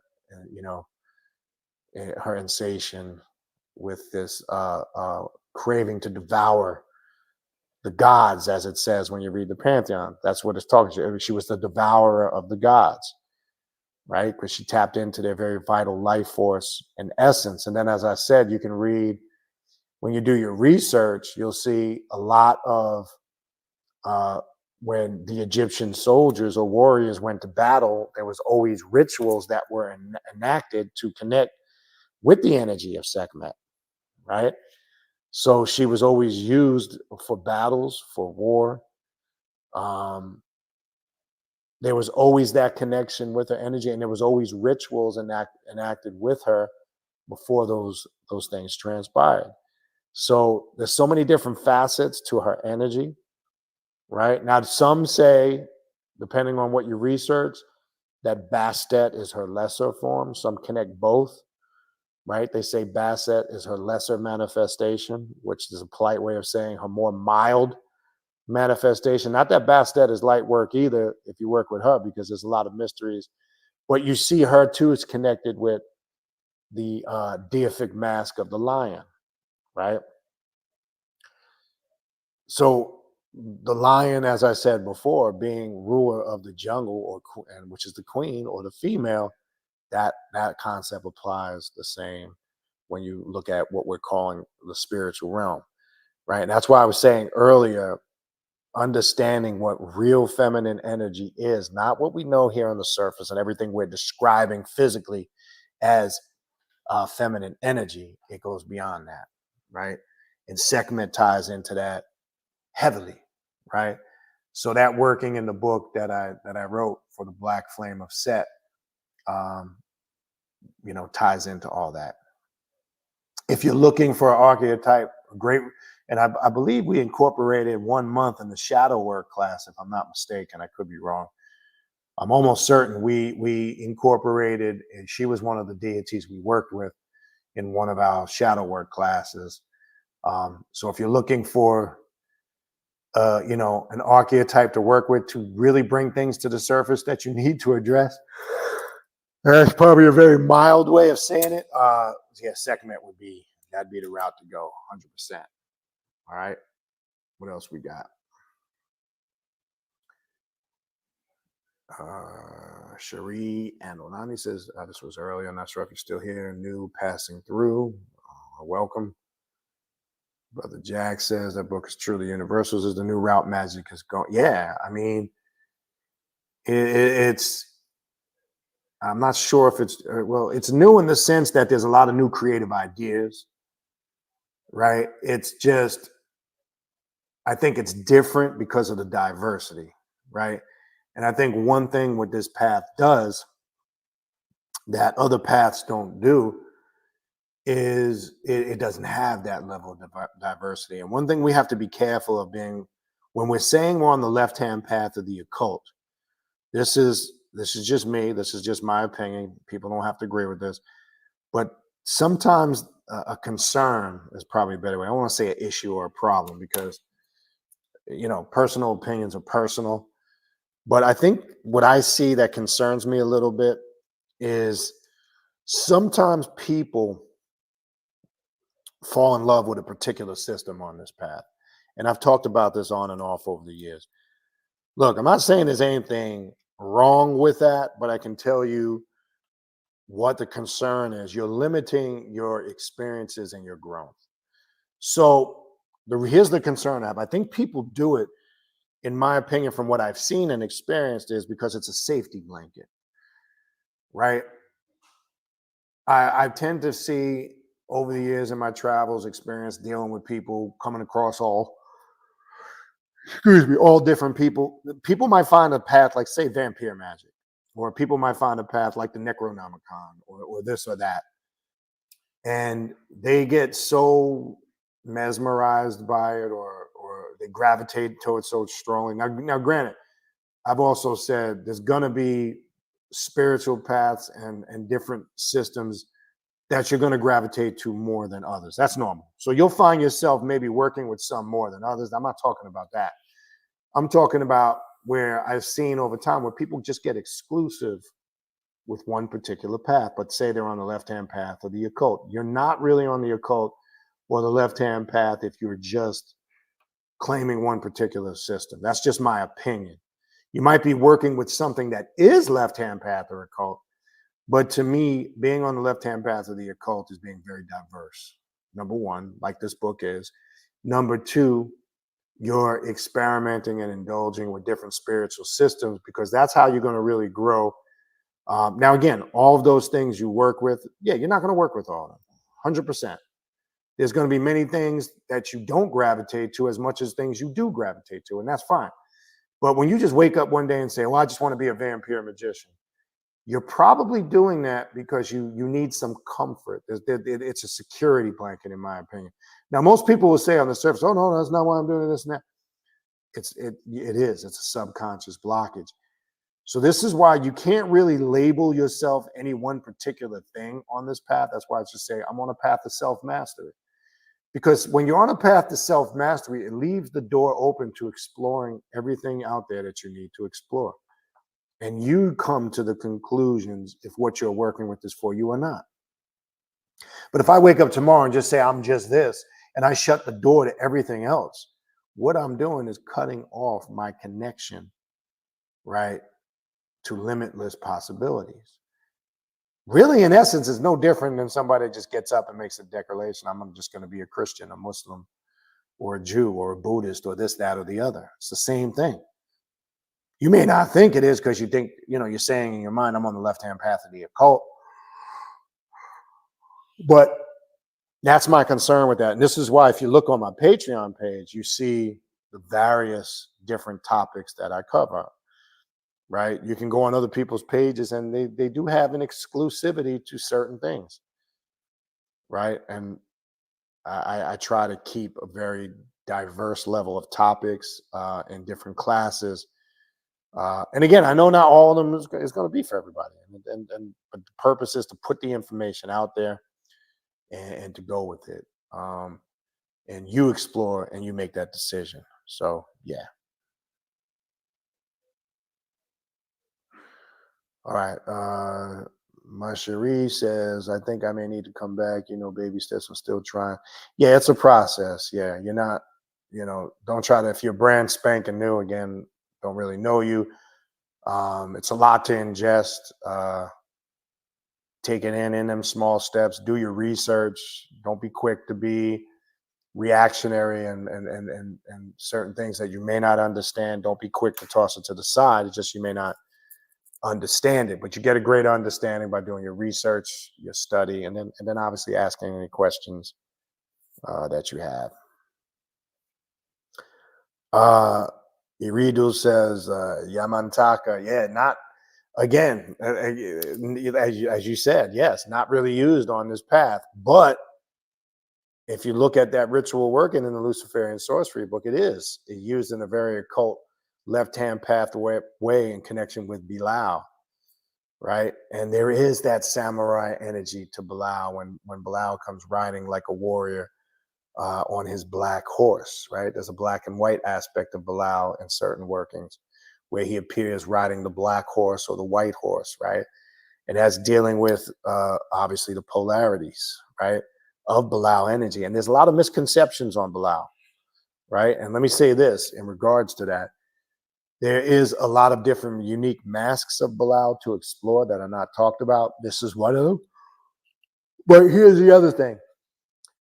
People always talk about the fierceness of Belial, which is true, 100%.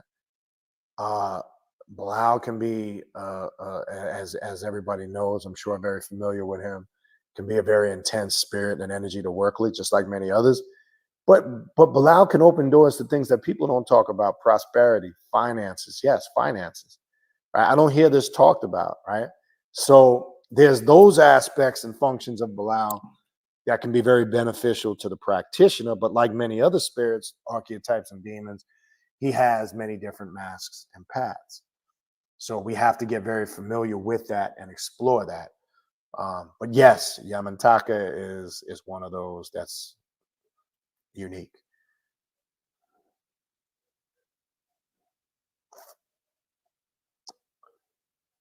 Yes, a Pure Jah 444 says powerful Ronin worker. Yeah, I mean, Japanese sword work, drawing sigils of protection. Anthony Cummins. Yeah, I mean, it's out there. Again, I myself with the Yamantaka energy and this aspect in connection with Banal, I'm not going to lie, I haven't done really any work with this. It's something I've come across, but never ever set out to do a working. So this, I will explore that. But again, you got so many things to pick and choose from, right? And that's why I said it's not a good thing. It's concerning to me to somebody that would just get up. And there's people say, well, I'm a Luciferian exclusively. All right, that is a cult depending to an extent. It could be left-hand path, but as a whole in its totality, I don't think that you're not really on the left-hand path in its totality is what I'm saying. And then the other thing you got to be careful of, I got to be real. Be careful of people that mix this new age fluffy shit, because that poses a concern or a problem. And there's a lot of infusion of different paths, which again, you can do whatever you want. But if you truly want to understand the occult and left-hand path, there's just certain things you need to know and be aware of. Like, I've literally seen other people's platforms and pages and you know, and it's not to be judgmental, but they're calling themselves left-hand path or occult. And then when they're being asked about stuff like the clip path, this, that, and that, they don't even know what it is. You should never use the term left-hand path or the occult and not know what the clip path is. That's ridiculous to me, right? And that's, again, not being judgmental. It's just being factual, right? There's just certain things you should know on the occult or left-hand path if you're going to use that term. And if not, maybe you're using it in a different perspective that's just not clear. But, you know, it's just, in my opinion, basic things you should be, know. As I said, be careful, because there's a lot of infusion with this new age goddess stuff, with a lot of these dark goddesses that are divine, demonic, feminine beings, like Lilith, like Hecate or Hecate, right? Like Sekhmet.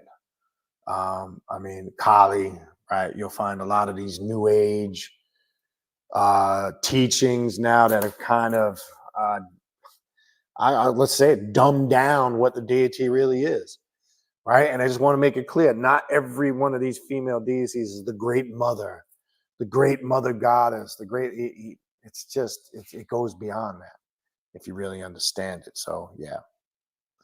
All right, what else we got?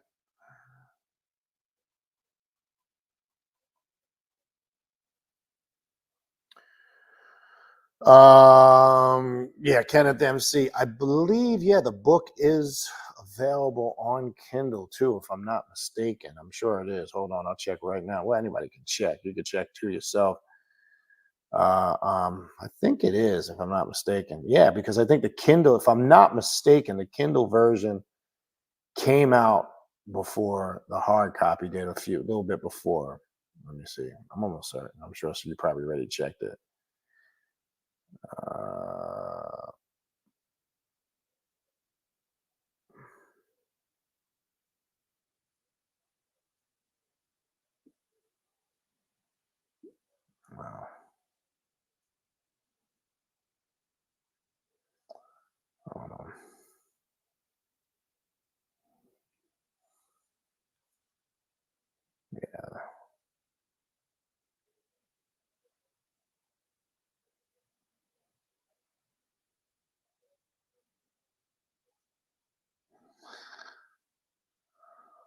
That's weird. I'm typing it up on Amazon. Why won't it come up? That's crazy. Yeah. All right. It is available. Okay.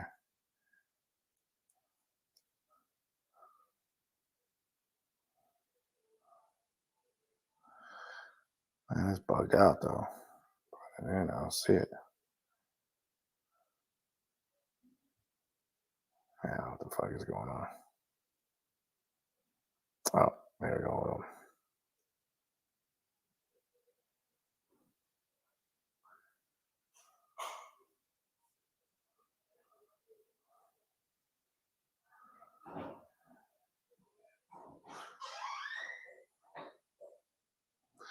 All right. Yeah, I see somebody said they looked it up. It is. Yeah, I'm almost certain it was. Yeah. Yeah, he said it's available now. Okay. Yeah, I remember, if I'm not mistaken, 100%, there was a Kindle version out of maybe a few days to a week or so before the hard copy came out. Okay. And I'm not seeing it on Amazon either. That's the crazy thing. I'm glad you said that. I thought it was just me. Hold on. It doesn't even come up. That's crazy. I don't think it's but somebody else said they looked it up and they saw it, right? What the fuck? I'm typing the whole title in and nothing's coming up. I don't see it. I can find out. I'll really see if it pops up. Let me go into my order history too here, because I had ordered a copy for, in addition to the author's copy. Here it is.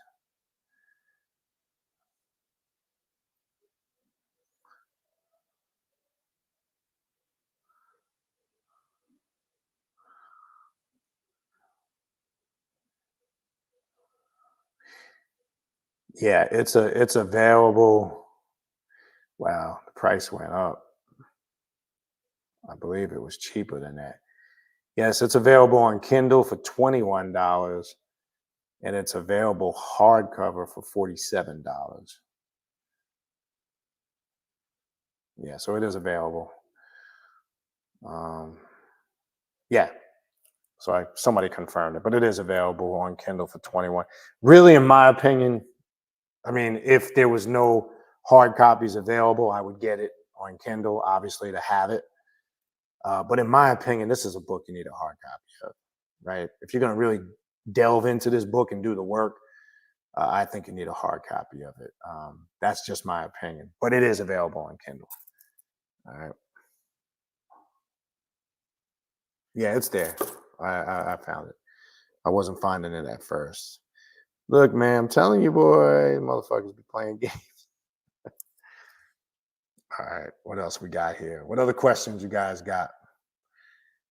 Uh, when you're talking about the angel, you're spelling it away. I'm not sure if you're spelling it right. I'm not sure if you're talking about. There's two things. When you're asking a question about angels, you got to be specific what path you work. Okay. Now, if you're talking about Azrael as the angel of death, there's a connection there with Samael. So I'm not sure what you work with, right? But in mainstream, he's known also as an angel of death, right? So, in my opinion, a very similar energy to Samael. And if you work with the death current, right, it's not always what, for an example, through the Abrahamic faiths or traditions, they'll present it in a very negative way when you're talking about Azrael. Just like they will Samael, they'll paint him as some, from a religious perspective, I'm saying, from some demonic energy or spirit that their religion identifies as such. They do the same thing with Azrael. But again, it's more so how you connect and work with an energy like that, or a spirit or a demon like that, right? I say very in alignment with the Samael current, because if you work with him from an occult left-hand path perspective, now not all that Kabbalah or Hebrew mysticism, I don't fuck with it like that, because that, to me, just my opinion, is watered down. So if you're working with it from a more Kabbalistic or Hebrew mysticism nature, that may not be in alignment with what the approach that I'm describing right now, right? So I look at him as a very similar, or I look at that archetype, very similar archetype to Samael. It's a deconstructive, reconstructive entity. It can be used for shadow work. It can be used for clearing paths. It can be used to destroy ways about yourself that are very toxic, right? It can also be used for destruction work on person, places, or things, right? So again, it just depends. Now, if you're coming from a more Kabbalistic Hebrew mystic aspect, those overtones might be a little bit more religious. Okay. So that's kind of my brief thoughts on that. I think, well, you probably just heard, Phil. We were just talking about the book can be found on Amazon.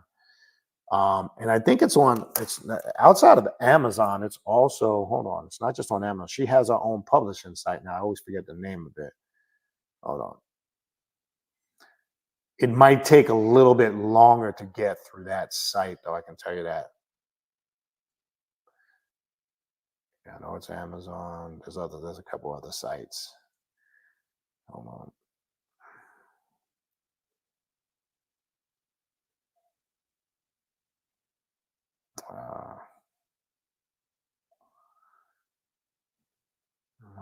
It's not popping up.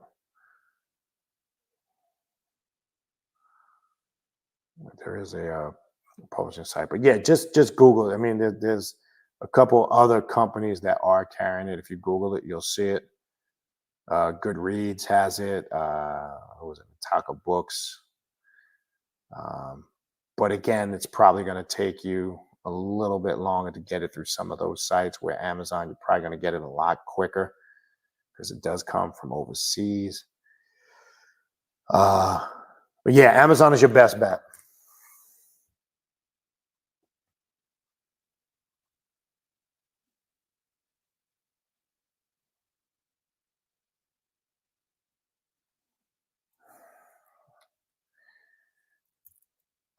Yeah, you can. Yeah, I know. I see people asking Kindle.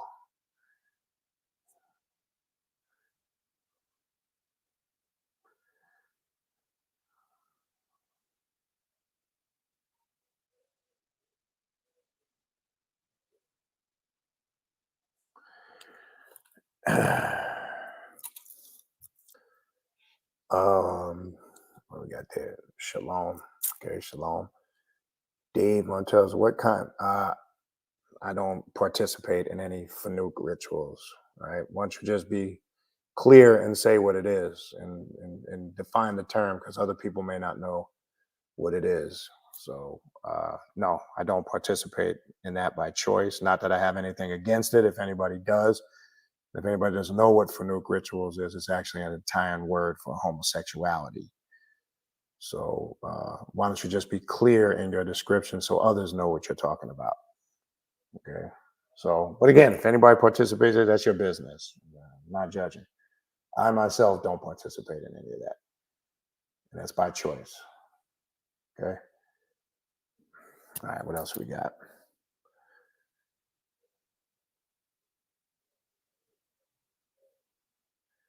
Okay. So we got another asshole here named Kyle Davis that we'll just block from the room. Real simple. People with their stupidities. So we just remove people like that from the room. They're just a distraction. Because certain people can't have mature, intelligent discussions without their stupidity and idiocy getting involved or their ignorance. That's just how it is. Assholes will be assholes. You can't prevent that, right?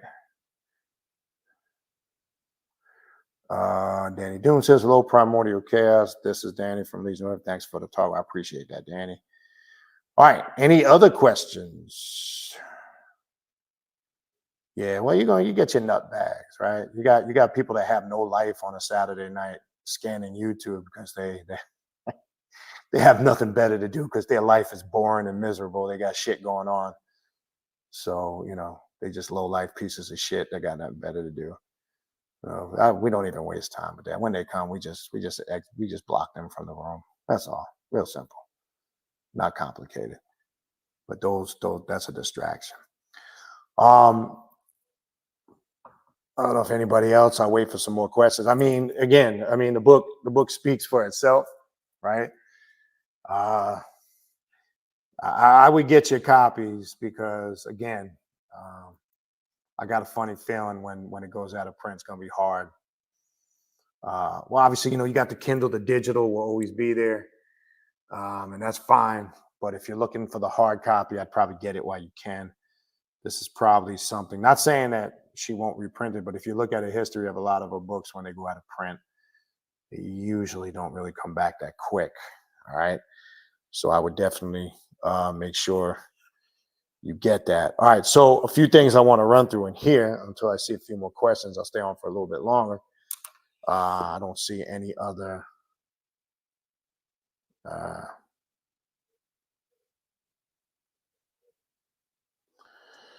Okay. I don't understand.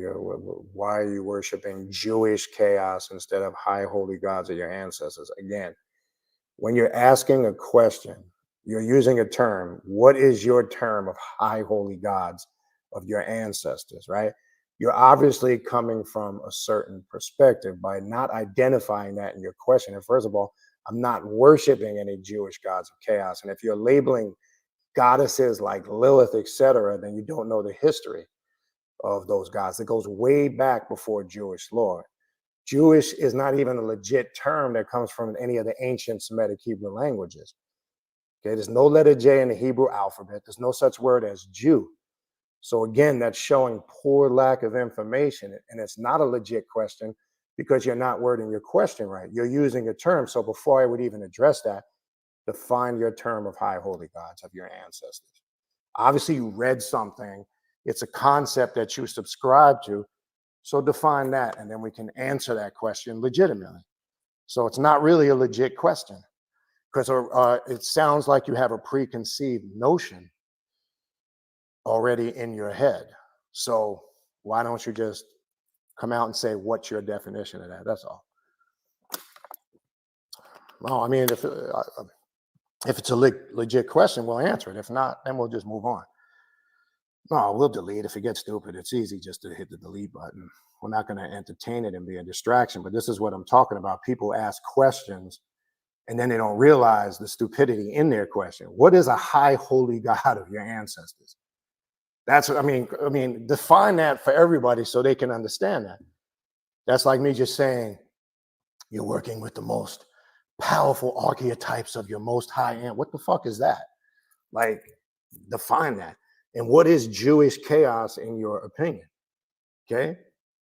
The great Indo-European pantheons are Rome and Germania. That's your definition of Jewish chaos. So what pantheon specifically are we talking about? So now we went from Jewish chaos to the Indo-European pantheons. Like, be specific. Okay. Again, all right, if we're not going to be clear, we're just going to move on. I don't know how you went from Rome and Germany or Germania, Indo-European, from Jewish chaos. That's the holy gods, European pantheons of Rome. I don't agree with that. That's your interpretation of holy gods. Okay. So not everybody, that's my point. You're subscribing to a particular ideology, right? And that's fine. That's your choice. But just because there might be other systems out there that don't align, whether it's your ideology or anybody else, that doesn't mean that your ideology, quote unquote, is the holy gods. What does the word holy mean? Right? That's the next question. And what is your definition of gods? That would be the other question.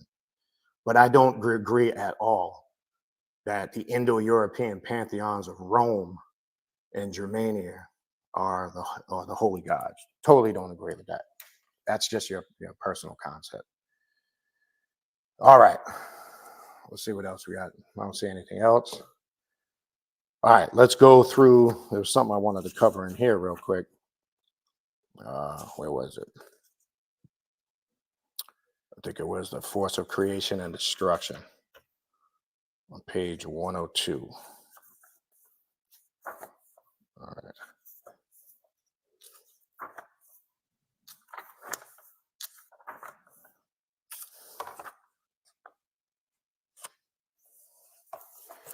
What else we got? All right, so now, dude's getting foolish with all this fucking foolish ideology. That's your forefathers. All right, so that's what we do with that. Let's stay on track here. Yeah, we don't have time for foolishness. All right, let's continue. There was something I wanted to go through here. What is it? The primordial force of creation and destruction. Where is it?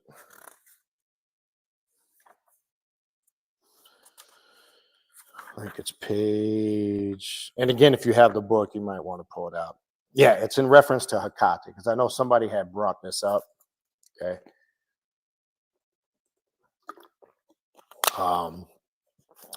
Hecate, for an example. Who was I having a comment? Oh, that was Brother Papanaga earlier. Hecate or Hecate, however you want to pronounce it, there's two ways to pronounce it. Obviously, the surface stuff that you'll more likely pull up when you Google or do your research will be connected to Greek philosophy, Greek mythology, Aphrodite, and all that stuff. I want to make it clear, and this is why I want to go through this short section real quick. I want to make it clear, whether you're a newcomer to this or you're on the path, in no way, shape, form, or fashion are we trying to connect with that aspect. Okay. Now, having said that, if you do, that's your choice. That's entirely up to you. But here, the perspective that I'm coming from, that's not the perspective that we're talking about. So we know Hecate is the goddess of witchcraft and sorcery on the occult and left-hand path when you work with her darker aspect. And she is one of those archetypes or spirits or gods or goddesses that does unlock hidden gnosis herself. We've worked with her in shadow work because she can be a very intense spirit or energy in unlocking those aspects of your psyche or your subconscious mind. She can be very challenging as far as, in my opinion, she is one of those archetypes that brings out things in you that need to be addressed. Okay. So this is important. Who was that there? Hey, Benita, good to catch you live. Well, good that you made it here, Helene. Appreciate that. All right, so let's read this little introduction. Hecate, the primordial force of creation and destruction. Hecate has occasionally been referred to as the first of the great cosmological mothers or powers, not mothers, powers. Now, we always hear a term called the primordial mothers or the primordial female, which the primordial chaos or energy really goes back to that Leviathan energy. When you deal with the gods or the goddesses like Tiamat that are linked into that primordial mothers or chaotic energy, Hecate, along with Lilith, along with Naama, and others are in that pantheon. Kali too would be in that pantheon too, because they all deal, and you'll see most of them deal with destruction and reconstruction. That's the thing to understand. And I want to kind of draw upon that because what tends to happen is maybe more so not to us as practitioners that are on the path, more so to people who are from the outside looking in, or maybe newer people, they hear words like this all the time, like destruction and chaos and darkness. Now, I did 3 videos earlier today. I haven't posted them yet, and it's dealing with some of this stuff. But people hear these terms more so new, and it kind of, I don't want to see it leaves a bad taste in their mouth, but sometimes it leaves a bad perception of what this path is about. Yes, it does that stuff. Is it part of this energy, this journey? Most definitely, right? Is that intensity? Is there working with those destructive aspects of the energy? Most definitely. Definitely not saying that doesn't exist, because it does, right? But my thing I'm trying to tell, it's the key is the reconstruction part that follows after it. When you're destroying, especially when you're doing shadow work and you're working on aspects of yourself and you're destroying and devouring your weaknesses, right? And then what's the other thing we always say after that? Turning those weaknesses into strength. That's the replacement process. What are you replacing it with? And it's funny when I talk about people who do this type of destructive work, it amazes me how people don't really follow up with any of that. They'll go, well, what do you mean? what you're destroying, what are you replacing it with? I've even had some people say, well, nothingness, right? Well, that's still replacing it with something, but because in order to have something, you must have nothing first, right? So there's something that precedes that nothingness, right? So there's something that's going to emerge from that nothingness at some point, because when you're going into stasis or nothingness or darkness, that's getting into different levels. So eventually there's something that manifests out of that nothingness, right? That might sound a little bit confusing, but if you're stripping yourself and constantly taking away and destroying, so you're breaking yourself down to nothingness, and then that's it, you're leaving that nothingness there, then where does that leave you in your existence is what I'm trying to say, right? So if you're taking away, right, something has to be there to replace it. It's called deconstruction and reconstruction for a reason. So let me give you an example if it still sounds a little bit confusing. Let's say you have a negative personality trait. Let's just say, for an example, when situations arise, you get very reactionary, or maybe you can't control your anger, or maybe you have a temper which leads you to violence, or this, that, or the other. What you're replacing is, if you normally were reactionary and would do things like that would be damaging to your spiritual growth, what you replace it with is reacting a completely different way. So instead of, let's just say, maybe there were certain things, well, when you first came on this path that used to bother you or trigger you. Maybe it was you had maybe trust issues in relationships, or maybe it was this, that, or the other. What you're replacing it with is the approach, the change, how you're going to address the situation. Because when a situation arises, you just can't say nothing. I'm not going to do anything. I'm in a state of nothingness. When you're in this existence, you're going to have to react, right? But it's not the reaction itself, because that's the normal process, cause and effect. What it is it's that old saying, it's not what you do, but it's how you do it. So you're replacing it with a different approach, whereas in prior, you might approach it wrong. And then the results that manifest from that obviously is not conducive to your spiritual growth. But when you learn and you grow and you reconstruct and create a new way or a new approach, that's what you're replacing it with. So I'm not just talking about tangible things. I'm also talking about spiritual and mental things, because this path is about what are some of the keys. You're supposed to be mastering yourself spiritually, mentally, emotionally, physically, and yes, financially. But those first four kind of all of them do piggyback off each other, but that's all tied in. So when you're doing shadow work, and as I've said before, when you come on this path, you're literally coming before the gods and the goddesses, the demons, the demonesses, the spirits, the archetypes, whatever terms you want to use for them, right? You're literally coming before all of them, asking them to deconstruct you and bring you back together again, right? You're voluntarily basically saying to yourself, here I am, deconstruct me, take me apart, put me back together again, right? So you're knowing that when you come on this path, right? And you're accepting that process when you come on this path, okay? So in knowing that, one should be prepared, one, for the change that you're going to go through. You're going to go through some serious changes, trust me, okay? You're definitely going to go through and experience different changes, okay? So we have to start thinking about that, but let me continue, okay? The force known as Hecate creates and devours time itself and manifests as the primordial cause of creation and destruction of the universe. There's that again, creation and destruction. You can't have one without the other, okay? This black goddess uses eternal, purifying fire to bring the universe to life at a molecular level, as she drives human beings towards evolution, sometimes in a challenging manner, okay? So yes, there will be challenges. And like I said, if you're looking for a path to feel comfortable, this is not the path. And when I say comfortable, I mean complacent too. If you're looking for a path that's just very routine in nature, that's what I mean when I say it's not that path, right? This is not that path.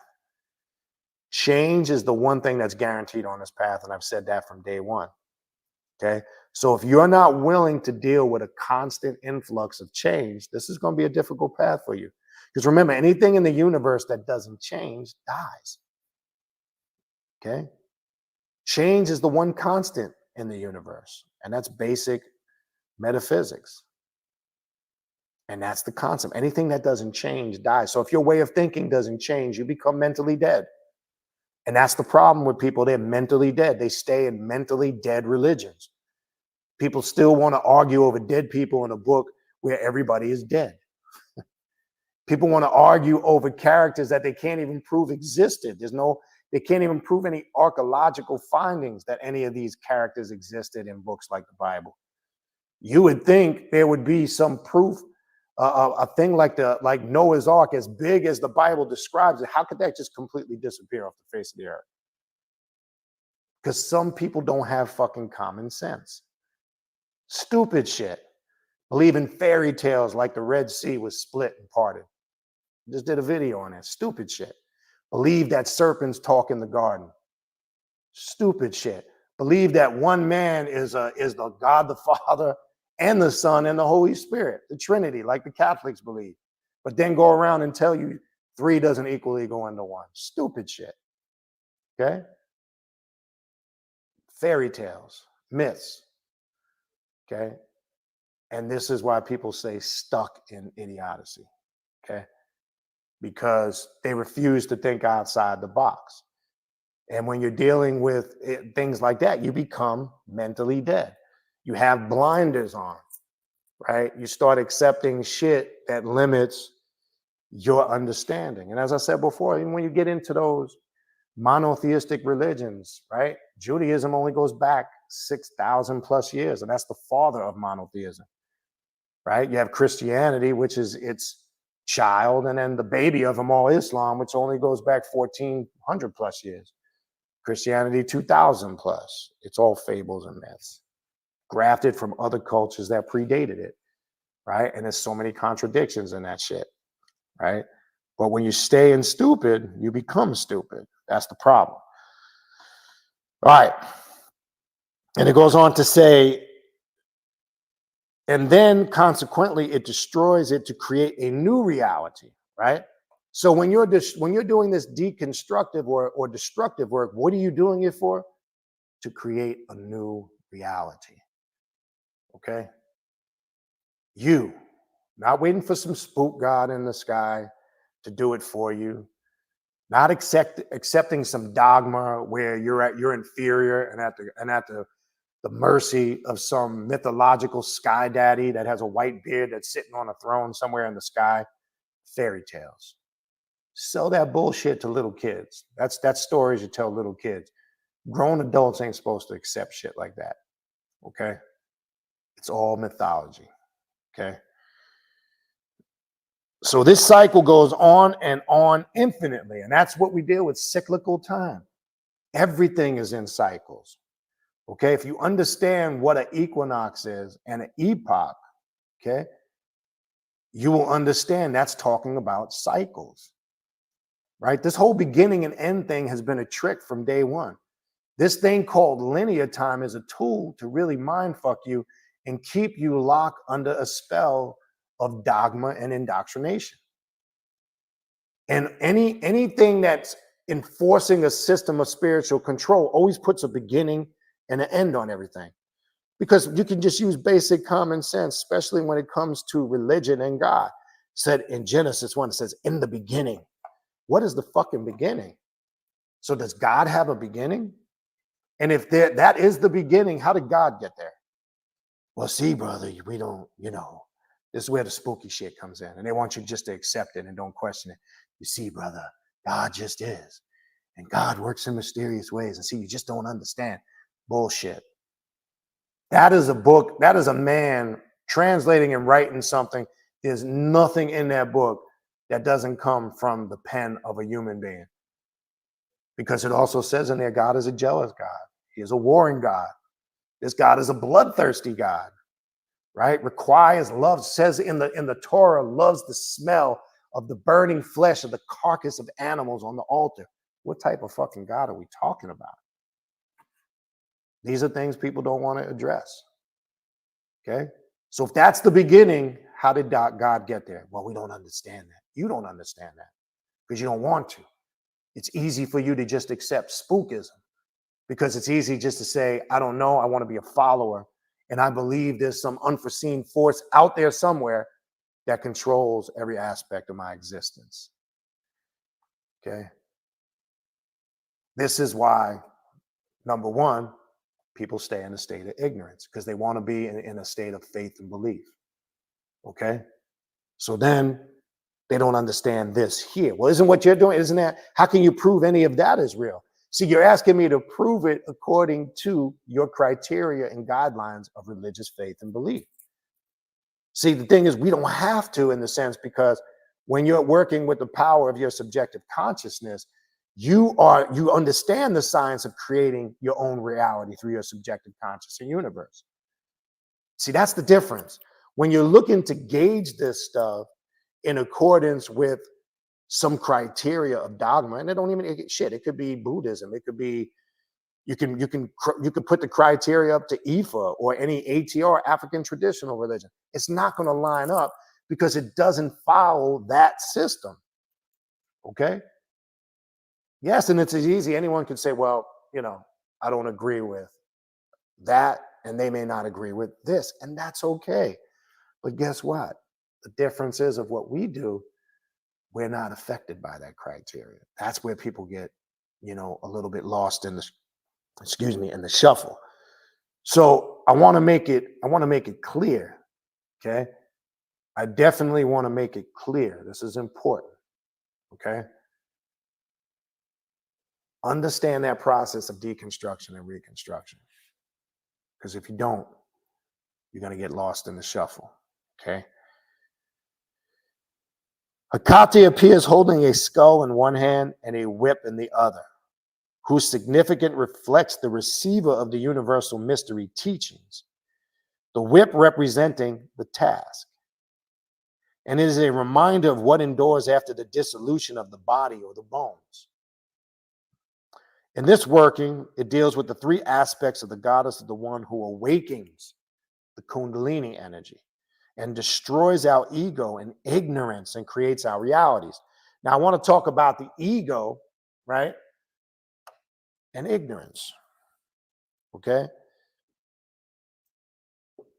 This is important because a lot of systems teach. And notice that he says here destroys the ignorance of our ego. Let's talk a little bit about this real quick. All right.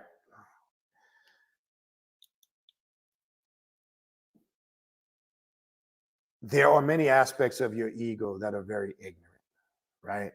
That can get you in trouble. Let's talk about that part first. Should we destroy all aspects of our ego? You guys should know the answer to this. Absolutely not.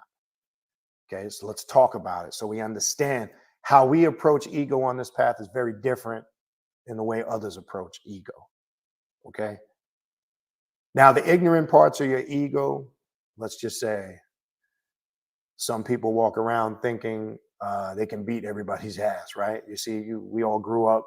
You might have been a young teen, and there's even grown-ass adults. You might think you're the baddest person out there, right? Until you run into that person that's badder than you and whoops that ass, right?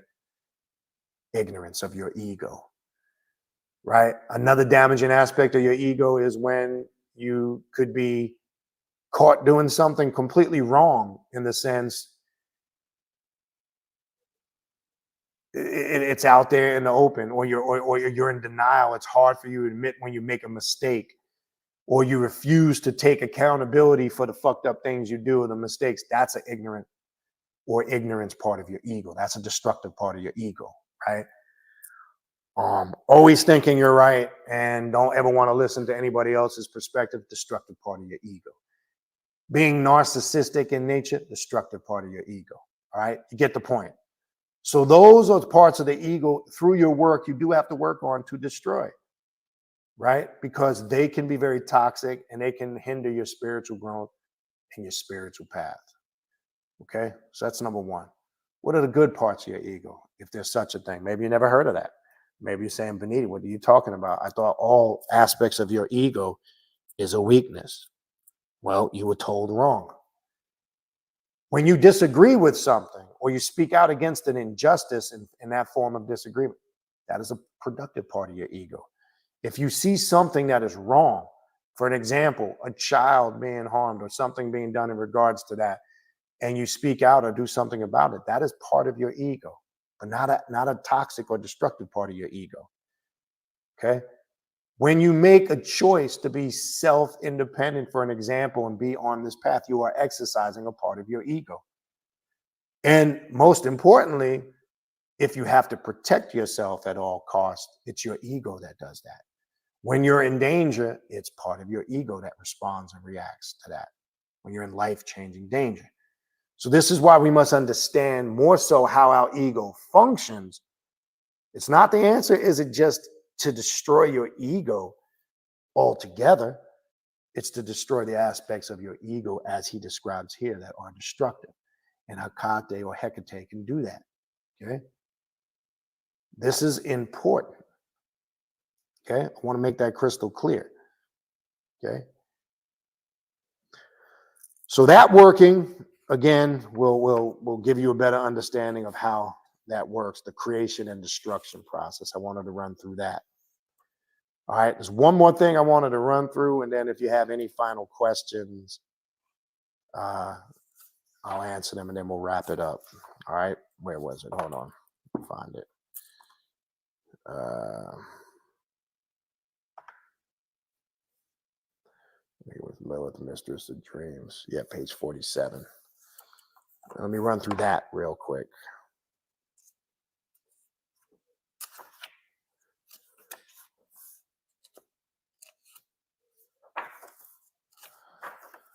All right. Yeah, this is the last thing I want to run through.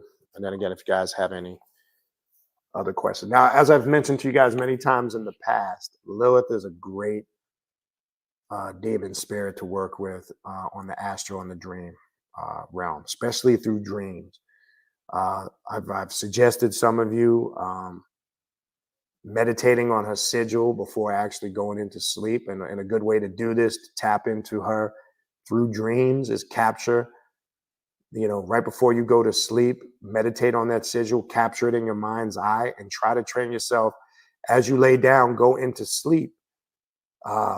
Try to basically capture that sigil in your mind's eye and fall asleep while focusing on the sigil. Now, it takes a little bit of practice. It may not happen the first time out the gate. It does take some focus. Sometimes it does. I know people that have done it out the gate and it happens right away. That's fine. Some take the sigil and they actually place it underneath their pillow or close to the bed or underneath the bed.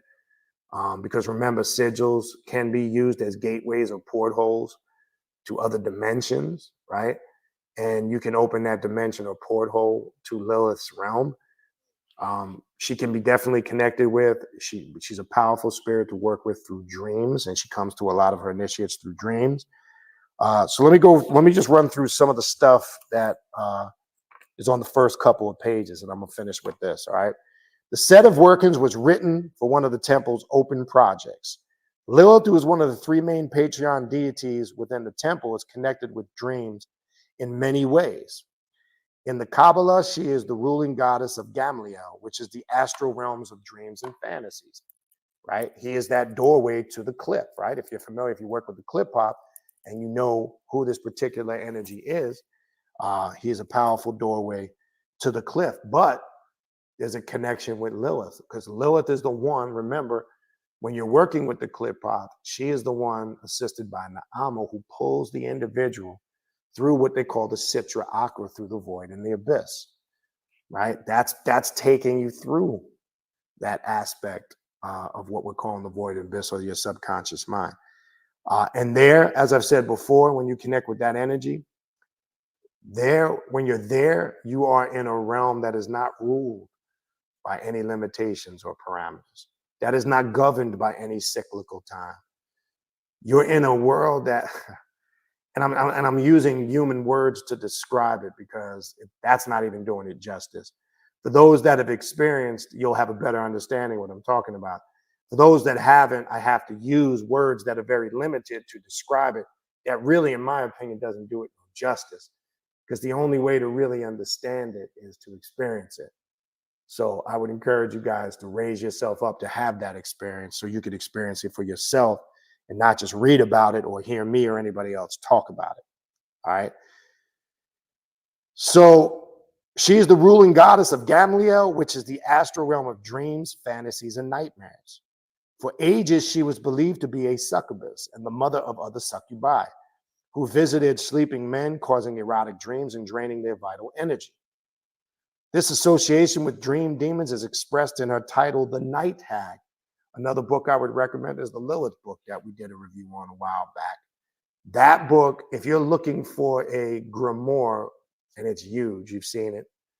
If you're looking for a grimoire with all the masks of Lilith that you can possibly imagine, in all her forms, that's the book, okay?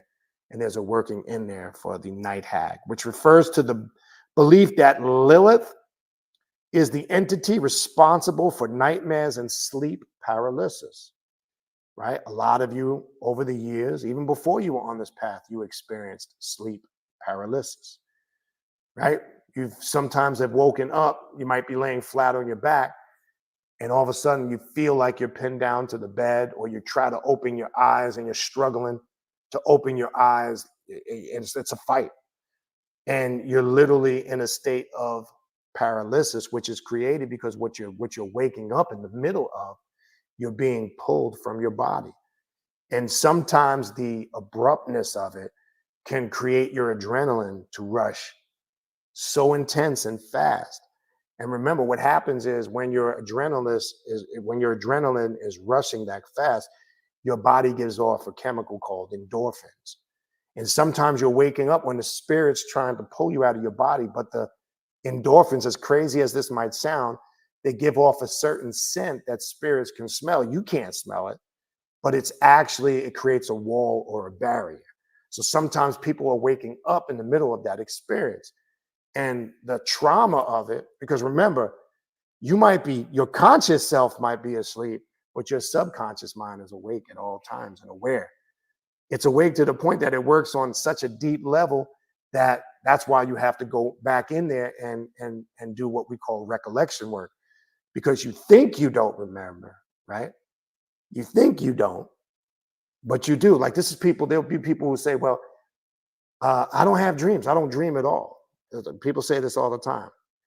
There's like you say, there's the flip side. There's people who have intense dreams, regular dreams all the time, very vivid, very clear. Then you got people who may have dreams some of the time, this, that, or the other. But then you also get a large group of people who say, I don't have dreams at all. Well, let me rephrase this. You don't have dreams that you're recollecting. You dream every night you go to sleep, you are entering the astral realm. Something is always happening.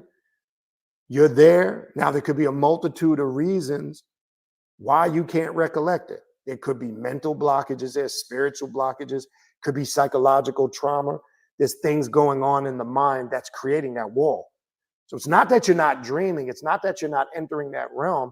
It's just there's something there that is blocking the recollection. Trust me when I tell you. Right? So this is the reason why. So I always tell people, like, they go, oh, that could be. No, it is.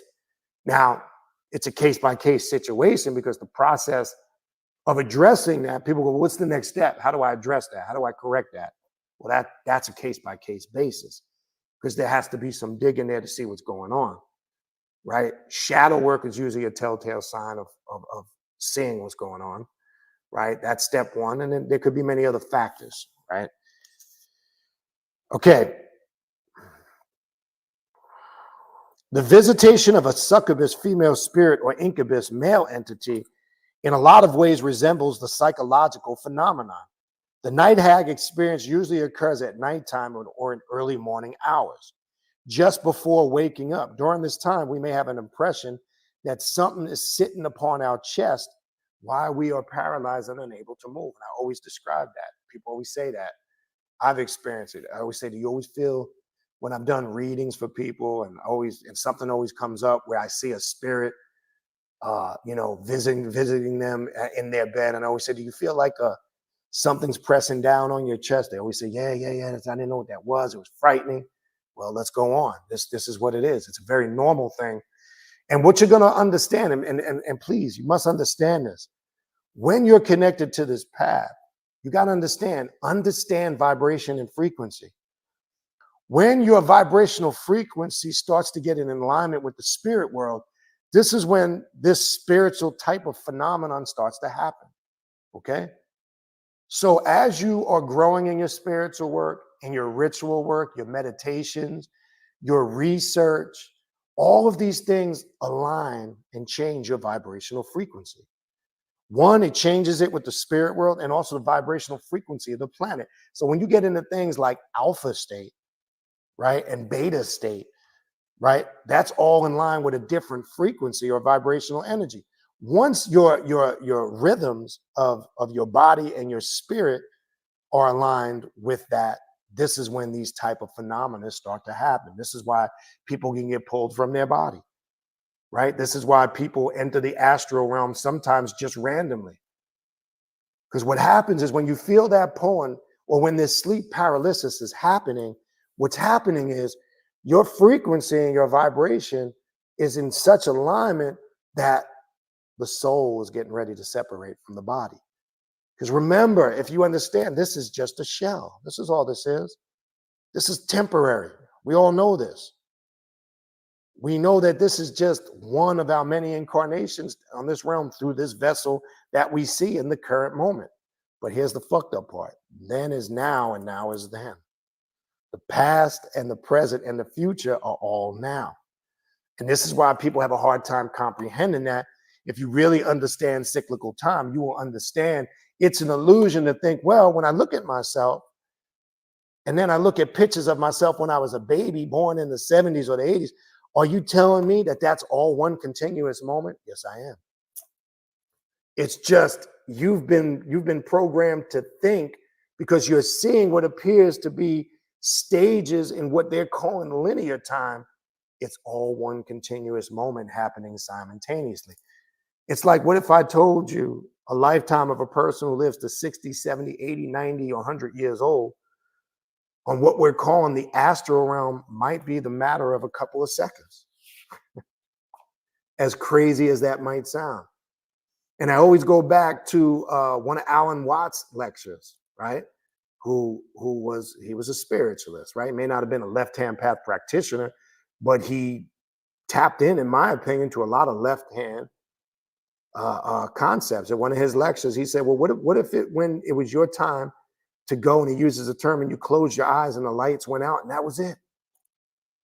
And that your very existence, and it could have been 80, 90, or 100 years old, was nothing more than a blink of time in the cycle of time. A blink was just a few seconds or a blink of an eye in the cycle of time. And what the point he was trying to get across was what you think of time and existence and your role in it is illusionary. It's not real. Okay? That's kind of what he was trying to get at, and what he was trying to get individuals to see in that understanding. Okay? So it's going to take a little bit of time, especially more so if you're a newer person, to get an understanding of this. So to some of the newer people that are in here, and some of the newer people that came forward, it's not something you're going to figure out in one setting. It's just not going to happen, right? And I would never present it, and then nobody should ever present it as such. Okay? But let's continue on. A little more I want to go through here. Okay? So we talked about you may feel someone's presence next to us. Well, let me back up. Sitting upon your chest while we are paralyzed and unable to move. This is often accompanied by strange sounds such as a buzzing of insects ringing in the ear, right? Or we may hear someone speaking or calling our name, and we may feel someone's presence next to us. Let me tell you one time where this part happened, and I'll never forget this. And some of you guys might have experienced similar. I don't like to talk about personal experiences because I'm trying to get you to accept them. Don't. I'm just using it in context with what we're talking about here. So I'm not telling you to accept what I'm getting ready to say. So I remember sleeping one night, and this is going back to, I think it was 2001. My mother transitioned on in 1996. And I was in such an intense dream. And sometimes you can be dreaming and you get caught. The best way I can describe it is like you're awake in the mundane world, but you're also dreaming at the same time. It's the best way I can describe it. And it can get a little conflicting because it's hard to separate from the two. Because what's happening in a moment like that, both realms are merging, literally, is the best way I can describe it. So what you're doing is, whether you're conscious of it or not, you're jumping in between both simultaneously. You're literally merging. It's crazy. Okay. So what tends to happen, I'm sleeping and I hear my name being called, just like she's describing here. And as I'm listening to the voice, it's clearly the voice of my mother, 100%. I know my mother's voice. And at first, when I wasn't unsure at the time, my older son's mother turned and asked, I said, "You call me?" No, I didn't call you. So I said, all right, I must have been dreaming. I'm getting stuck. And it was weird because I'm waking up, going right back. And it's hard. As you know, sometimes when you wake up to go right back into a dream, it's almost impossible sometimes. So I wake, I'd go right back. I kept hearing the calling. Okay. Again, I turned and asked, no, what, you're dreaming. You're hearing something in your dreams. So then when I said, okay, all right, I'm hearing this in the dream realm. I'm hearing the voice. So next time I said it, I would answer it in my dreams. Instead of waking up and getting distracted, I now identified, okay, this is going on this realm. I'm getting confused thinking it's coming from this realm. So the next time I said I would answer and say yes. Well, long story short, without getting into all the rest, which is unnecessary, I did that.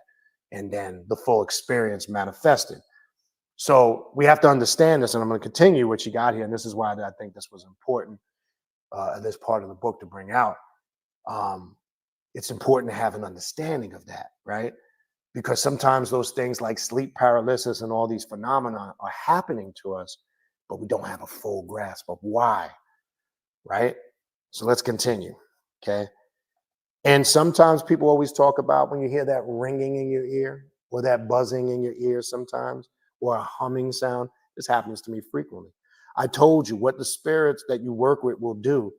It's like, I always told you, it's like if you turn on one of those old, like remember in the cars, or the old the boom boxes we had back in the day where you had the dial, and when you're turning the dial on the radio station, you, like, if you're looking for a particular station, let's just say like back in the day it was 98.7 Kiss FM in New York, and you're getting it, you got to get it, you're tuning the knob in to get it just right on the station. Well, sometimes the gods and the goddesses that you're linked with will do that. It's like a test of the emergency broadcast system, right? I say that joking, but that's what I always liken it to. You see that? Remember that on TV? Ooh, this is a test of the emergency broadcast system. Well, guess what the spirits are doing? They're running a test. It's their way of letting them know. It's their way of letting you know that they're there. And it's also your way of knowing that you are still vibrationally and spiritually connected to them. That's what it is. When you're getting that buzzing, that ringing sound in your ear that just all of a sudden comes out of nowhere, I'm not talking about if you're dealing with an illness or something and something crazy happens after that. It's obvious. We're not talking about that. I'm talking about, I literally can be stopped in my tracks, and this is what it sounds like. It pulls back, or it's a buzzing sound sometimes. Okay. And it just randomly comes out of nowhere. What you see, people sometimes are unaware of the effects of tapping into these energies, of how it's connected to you. See, they think it's not just, you're not just connecting with it in ritual, because a lot of the ritual work you will do, you are connecting yourself with on a long-term level with this energy. So it's even with you, even when you're not in planned ritual. And this is why one thing we always say on this path, it's not good to just be on this path and dibble and dabble and just fuck around and not know what you're doing. Because even when you leave, I hate to bust your bubble, you're still going to have a lot of this energy attached to you. And that could be a good or a bad thing, depending on what you leave to. But my thing is, where do you leave after this? Where are you going? Anything after this is taking a step back. I don't care what anybody says. because you can't regress back after this. Okay, you can make the conscious choice to, but I can tell you it wouldn't be the correct thing to do. Most people that leave this path and regress back into something lesser, they usually weren't cut for this path. Or something happened where they scared the shit out of themselves, or something happened where they created self-doubt, fear, or they trying to find an excuse or a reason to justify why they couldn't cut it on this path. That's all. I've heard it all. Trust me, I can be here telling you stories all night, from the simplest to the craziest to the most bizarre to the most stupid shit that you ever heard in your life. Okay? Many called, few were chosen. That's reality. Right, so strange sounds such as buzzing of insects, or may hear someone speaking or calling name, and we may feel someone's presence next to us. Sometimes we may have a sensation of flying or floating above the body. This happens a lot, right? That's that OBE that people talk about, an out-of-body experience, okay? Or increased heartbeat and difficulties in breathing. This comes up a lot in readings when people have an issue, and I always ask people, and a lot of you that have done work with me, I ask you have issues with the breathing aspect of this? They go, yeah. And I don't know why it happens when it comes to this part of my sleeping patterns. Okay. Usually when we are aware of what is going on and we submit and relax, the whole experience is pleasant. Now, this is what I tell people. Here's the hard thing. So a lot of you that this has come up, right? In discussions, in readings or consultations or in your work. I keep trying to tell you exactly what she says here is how you address it and change it. Because what happens is when your adrenaline is rushing and you're giving off those chemicals of endorphins, this is what's creating the sleep paralysis, number one. This is what's creating the struggle for that experience to happen naturally. And people think there's some really long, deep explanation or solution to fix this. And it's not. It's as simple as just disciplining your mind and yourself to relax. Slow down your adrenaline. Just think about the, all right, let's move forward to this. Just think about in just an everyday situation, for an example, right? What happens when something happens that may cause panic or may get you angry? What people say, well, hold on, calm down, relax. And as soon as you gather your thoughts, soon as you get your mind focused on the right thing, then what? You can start to think clear in the situation. You have a better idea of coming up with how to deal with it or solution. Now apply that to something like this. The same concept. If this is happening to you, of course, your adrenaline is rushing, panic and fear sets in. You're going to react very over emotionally. So I tell people that this happens to continuously. Next time it happens, say repetitiously in your mind, relax, I'm in control. And most people fear because they think something bad's going to happen to them. That's the reality. They may not say that on the surface, but they're fearing because they're tapping into something that feels different. So in their mind, they think something crazy is getting ready to happen. It's not. Once you relax and say, relax, calm down, I'm in control, nothing's going to happen to me, nothing's going to harm me. That's when, as she describes here, the experience that happens becomes very pleasant and rewarding. Okay? That's the solution. I wish I could give you some long, drawn out, in-depth, deep, mystical explanation, but it's not. And I find a lot of people make things more complicated on this path than it needs to be. Okay? So let's continue. So it becomes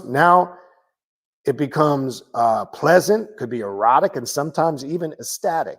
However, if we struggle, it may turn into an absolutely horrible experience. I want to tell you what I just saw. Okay. So it's your fear that can create a horrible experience. That's why people describe, oh, it was very intense, or it was scary, or it was frightening. I didn't know what was happening. This is why. Okay. The mixture of terror and pleasure is a common theme in literature describing encounters with succubi and incubi. These spirits were believed to have a power to arouse a sleeping person against his or her will and keep the experience going for hours. This is also the power of Lilith. Now, I'm going to tell you this about Lilith. This is why I know a bunch of people are full of shit that say they work with Lilith. Okay, so let me clarify as I usually do. Stop always referring to Lilith as, and I'm so tired of the superficial female who is, oh my God, I'm so connected to Lilith. And people are men are falling at my feet. Who, man, shut the fuck up, please. Shut the fuck up. That stuff makes me want to puke and vomit. Like you just so, if that's what you think, if that's what you think Lilith is about, and you don't understand this aspect of Lilith, and the part I'm getting ready to read, then you have no idea what Lilith energy is. Trust me when I tell you. I don't know where people are getting this shit from. Yes, everybody has their own experience. Everybody has their own interpretation, but also the mind. You can really see things the way you want to see them because you have preconceived notions, and that's how you want to see them. Okay, rather than let the experience just naturally manifest as described here. Okay. So Lilith energy goes way beyond that, right? Lilith energy, when you connect with Lilith, she will make you face all of your demons, your perversions, your weaknesses. She will make you address all of that shit. Remember the one thing, when we talk about what one describes as lust, again, the mistake people make when they hear the word lust, here's the mistake. And probably some of you did it when I said it. First thing that came to mind was sexual energy. And if you did that, you're wrong. You can lust after a ham sandwich, right? You've been tricked to think that lust only deals with sex. Shit, you can lust after wanting a car so bad. You can lust after wanting to play a sport, okay? You can lust after a piece of jewelry. But the one lust that Lilith looks for more than anything, she looks for those who lust after her for knowledge, okay? It's not talked about. Okay? It's not talked about enough. When it talks about she reaches, when you're working with the clip hop, and we were talking about Gagliel not too long ago, and when we're talking about how you're pulled through the Citra Aqua when you go from that 10th to 11th clip, she is the one there that does that. She only reaches out, quote unquote, to her initiates who she feels has shown that lust. And the lust for that knowledge is shown by overcoming all those trials and tribulations you must face, dealing with stuff like this, because this is the stuff that's going to make you, master yourself. And this is the stuff that's going to make you into the type of individual you need to be if you claim you're on this path to self-mastery. I don't hear this stuff talked about Lilith enough. I just hear all the sexual stuff, and it's quite nauseating and vomiting sometimes. And look, I'm not saying that to say, yes, of course, it's super obvious there's strong sexual energy connected to Lilith. That's not what I'm saying. But what I am saying is that's not the only thing connected to it. Can we stop it? You don't have 14 karat gold coochie. Let's stop it. Men ain't falling at your feet like that. Okay. It's hard for me to accept that being where I am at on this journey. I just think it's superficial bullshit. Okay. And I've heard dudes say this. And look, I can tell you, Lilith connecting with men, that's a whole different story. That's a class in itself. Okay. Because you got to tread extra careful in the sense you really need to know what the fuck you're doing. Because I've watched Lilith torture men with incubus and succubi that it's talking about here. As I've said before in the past in other classes, when a man does not have control of his sexual energy, Lilith will terrorize you and she will devour you with sexual energy, torture you where you're never satisfied, where it becomes an addiction. You have no control over it. Okay? To the man who thought they knew what they were doing. Okay? And to all you dudes that think you're locked into that, she said, okay, let's see how locked in you are and let's see how well you understand it. Okay?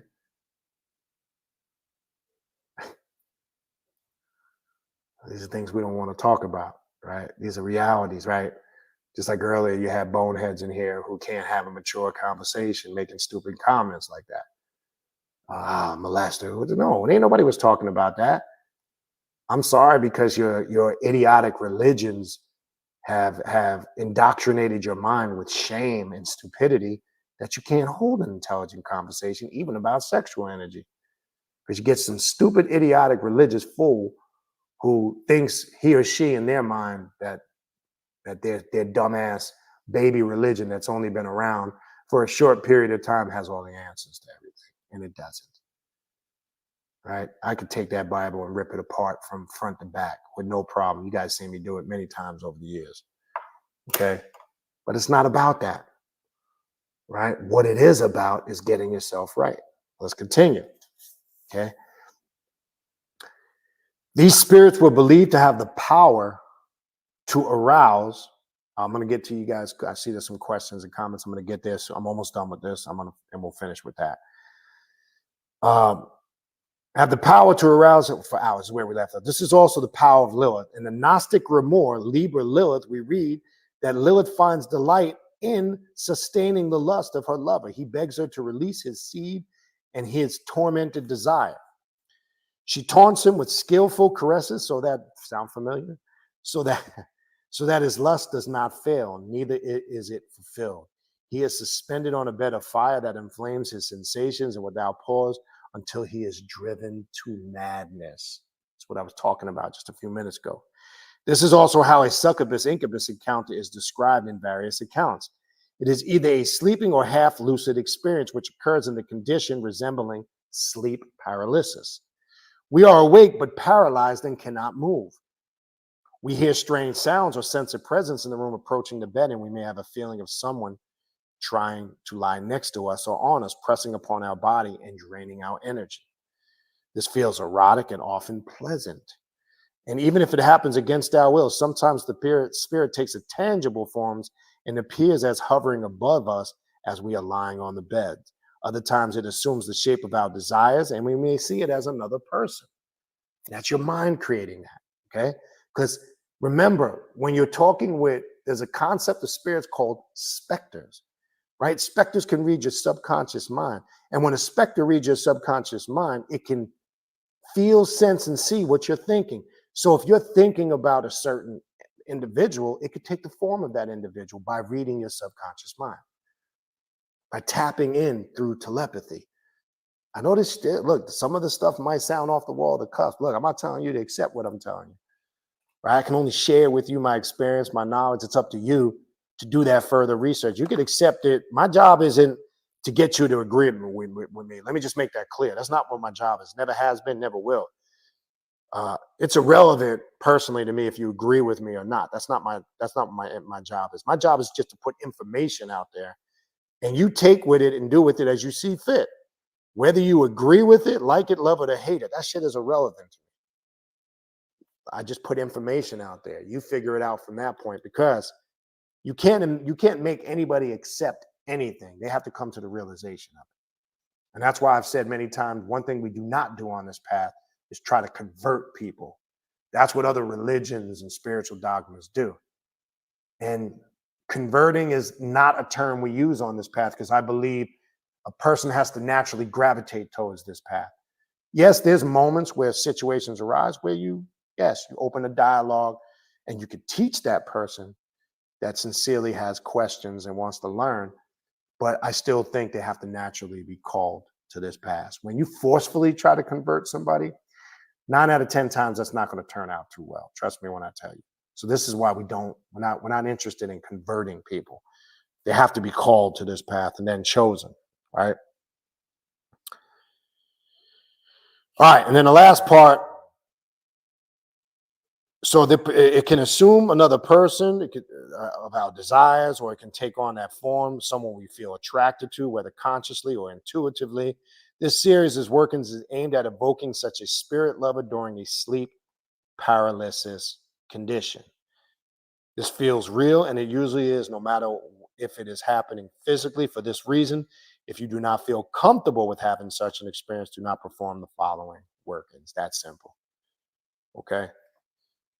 So that, again, was another example of one of the workings in the book, or what the workings is about, that I wanted to run through, because I don't know why I feel like I can't get this blotch off here. But anyway, but I think you now have a good grasp and a good understanding of what you can be in store for with the work in the book. And I guarantee you, you're not going to be disappointed. Is it light work? No, it's not. I'm not passing it off as such. Okay. It's a commitment. What is it a commitment to? It's a commitment to being determined and consistent. Excuse me. to want to get those results. All right. So having said that, let me go through the last, whatever I see left here in the chat, and then we're going to wrap it up. I do see some questions here, so let me try to get through them. Let me see. What else we got here?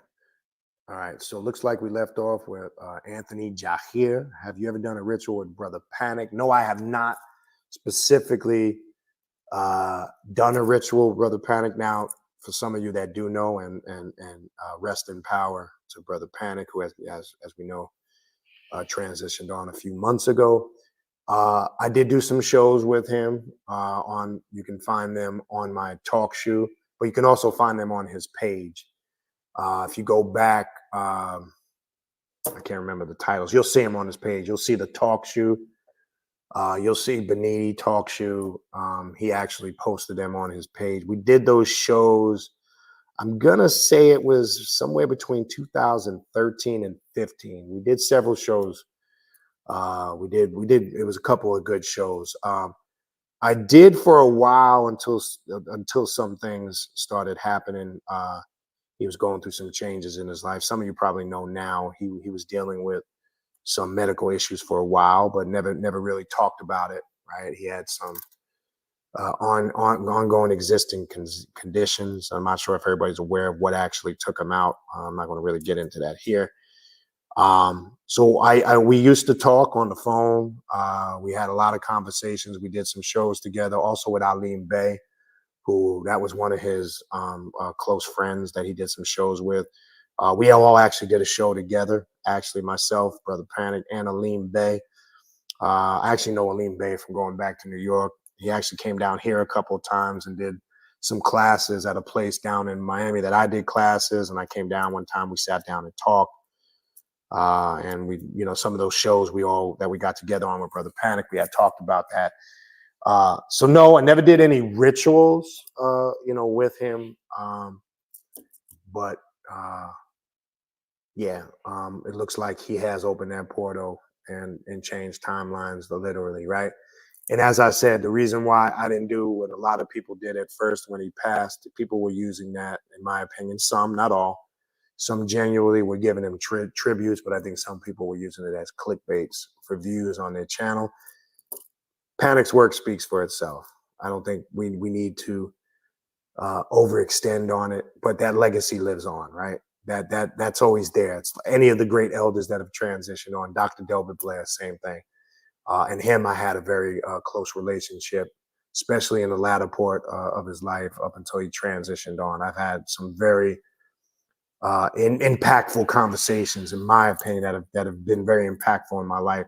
And one thing I've always said about Dr. Delbert Blair, quote unquote, though you would never really label him as a dark magician, an occultist, or a left-hand path practitioner, but let me tell you this, don't sleep on Dr. Delbert Blair. There's some conversations I had with him about mirror magic and sorcery that maybe he didn't really talk about in a lot of his videos because, he was heavily into, the Anunnaki, the extraterrestrial agenda, a lot of the ancestral stuff, the ancient Egyptian and Sumerian gods and goddesses, that, which is great information.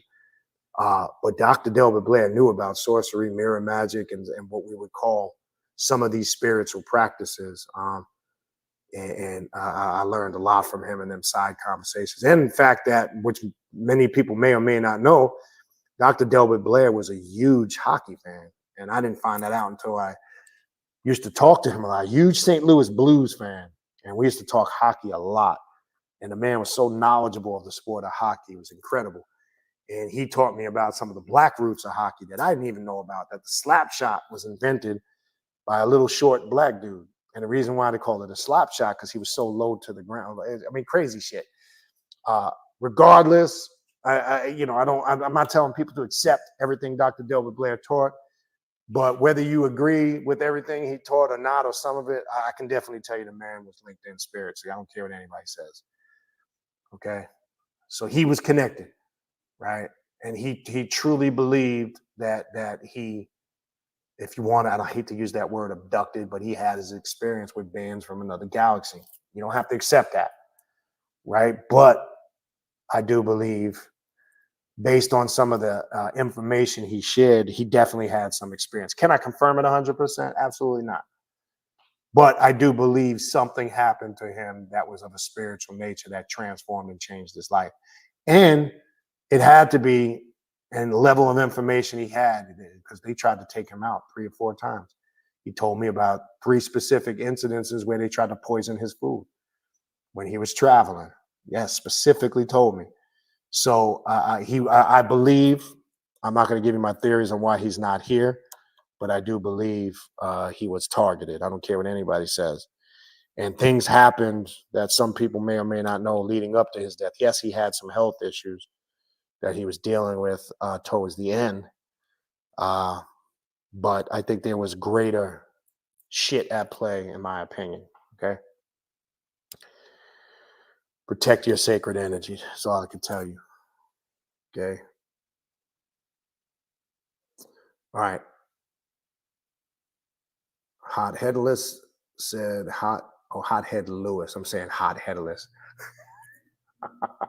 My bad. I see you just combined it all as one word. Hot Head Lewis. I'm saying Hot Headless. Fuck. Anyway. Hot Head Lewis said happened to me a while ago when we were talking about that experience. Yeah, this is something that happens to people more common than you actually think. You'd be surprised. It happens a lot. Hopefully that sheds more information on it, right? Anthony Jahir says, I was also wondering if the spirits contacted during, I'm not sure. I also was wondering if the spirits contacted during a ritual is a separate intelligence rather than something in their own mind. Okay.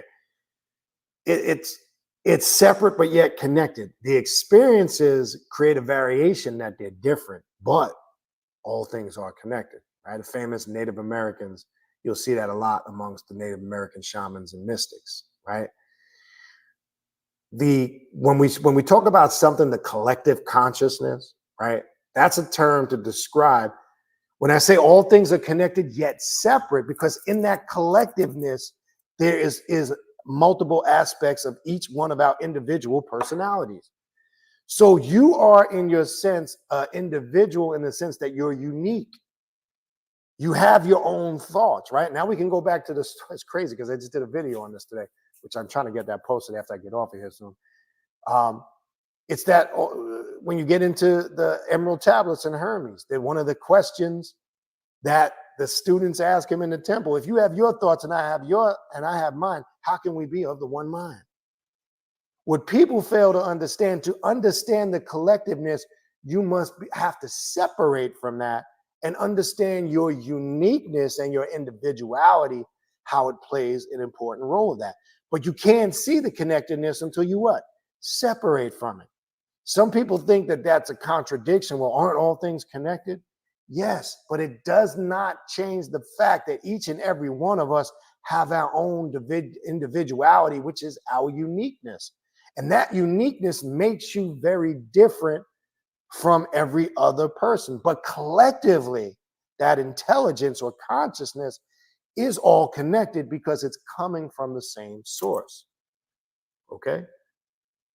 That's where the collectiveness comes in. So it's not a separate intelligence, right?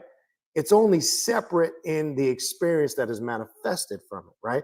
So if you're doing a ritual for an example, and you're getting, say, contact or communication from the spirits in the ritual, you can still gain intelligence and knowledge long after that ritual is done, because there is a vibrational energy, or quote unquote, a residue from that ritual in a positive way that stays with you. And that intelligence or that consciousness is expanding throughout your subconscious mind, and it can grow and grow long after the ritual is done. Now, technically, the ritual might be finished and you might have done it X amount of weeks or months ago, but you're still having residual effects and spiritual growth from it. It's still connected to that ritual. Even though it may appear these are experiences that are happening after the fact or are separate from that experience or ritual. So hopefully that helps.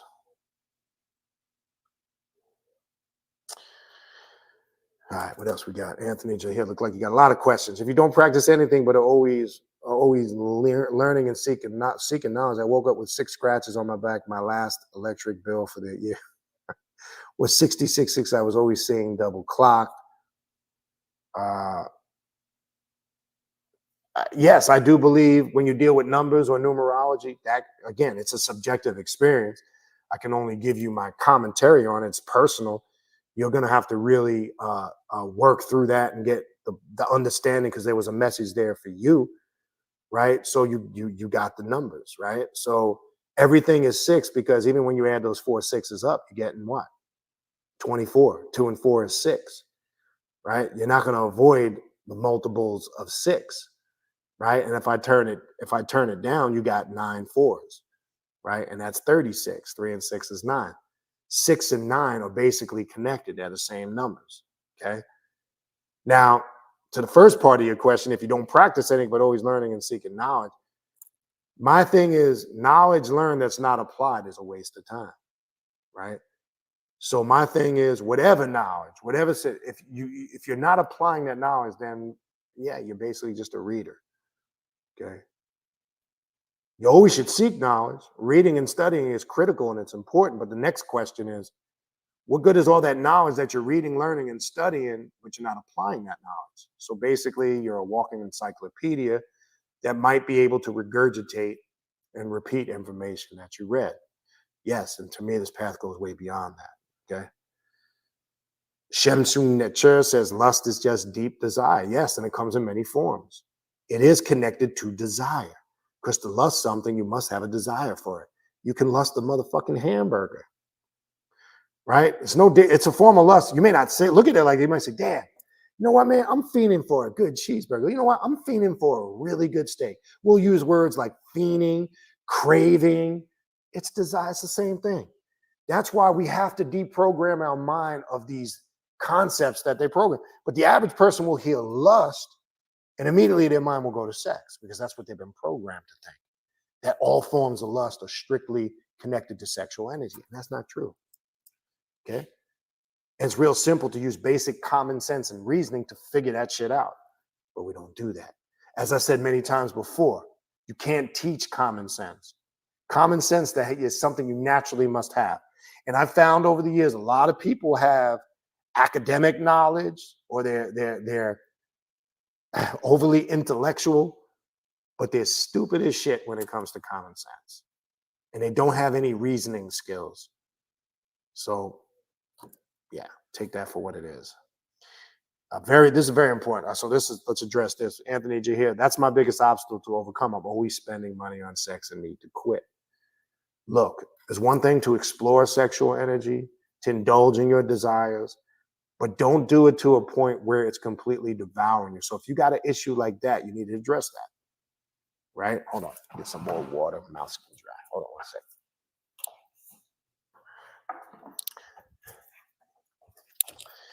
second. All right. It's one thing, like I said, to indulge in desire, but if you have no control over the sex force. So for an example, research the word porne. That's a Greek goddess of sex. Go do the research. Right? So when they're coming up with these terms, they're doing it for a reason. So I'm not saying whether it could be pornography, it could be strip clubs. Look, I did all that shit, right? And I'll still occasionally do it. But it's one thing when you're doing it and you have harmony over it, control, right? So it's not about completely suppressing your sexual energy, but it's also not about being controlled by it to the point where you have no discipline. And men are going to struggle with that more, because men do not control the sex force, right? It doesn't mean women do not have sexual addictions or sexual issues or control with it, because they too can be devoured. But in essence, they control the sex force. You don't, as men. Don't fool yourself and think, I laugh because dudes will go, yeah, I was in the club, she was sweating me. No woman ever sweats a man. You might be under the illusion that's the case. She puts the energy out there to create that illusion. But at the end of the day, she has the final call. She says if it's going to happen or not you. Okay? I don't give a shit. You don't have to agree with that. That's facts. You might think, and dudes get their egos, well, yeah, man, she's sweating me. No, she's allowing that shit to happen. Okay?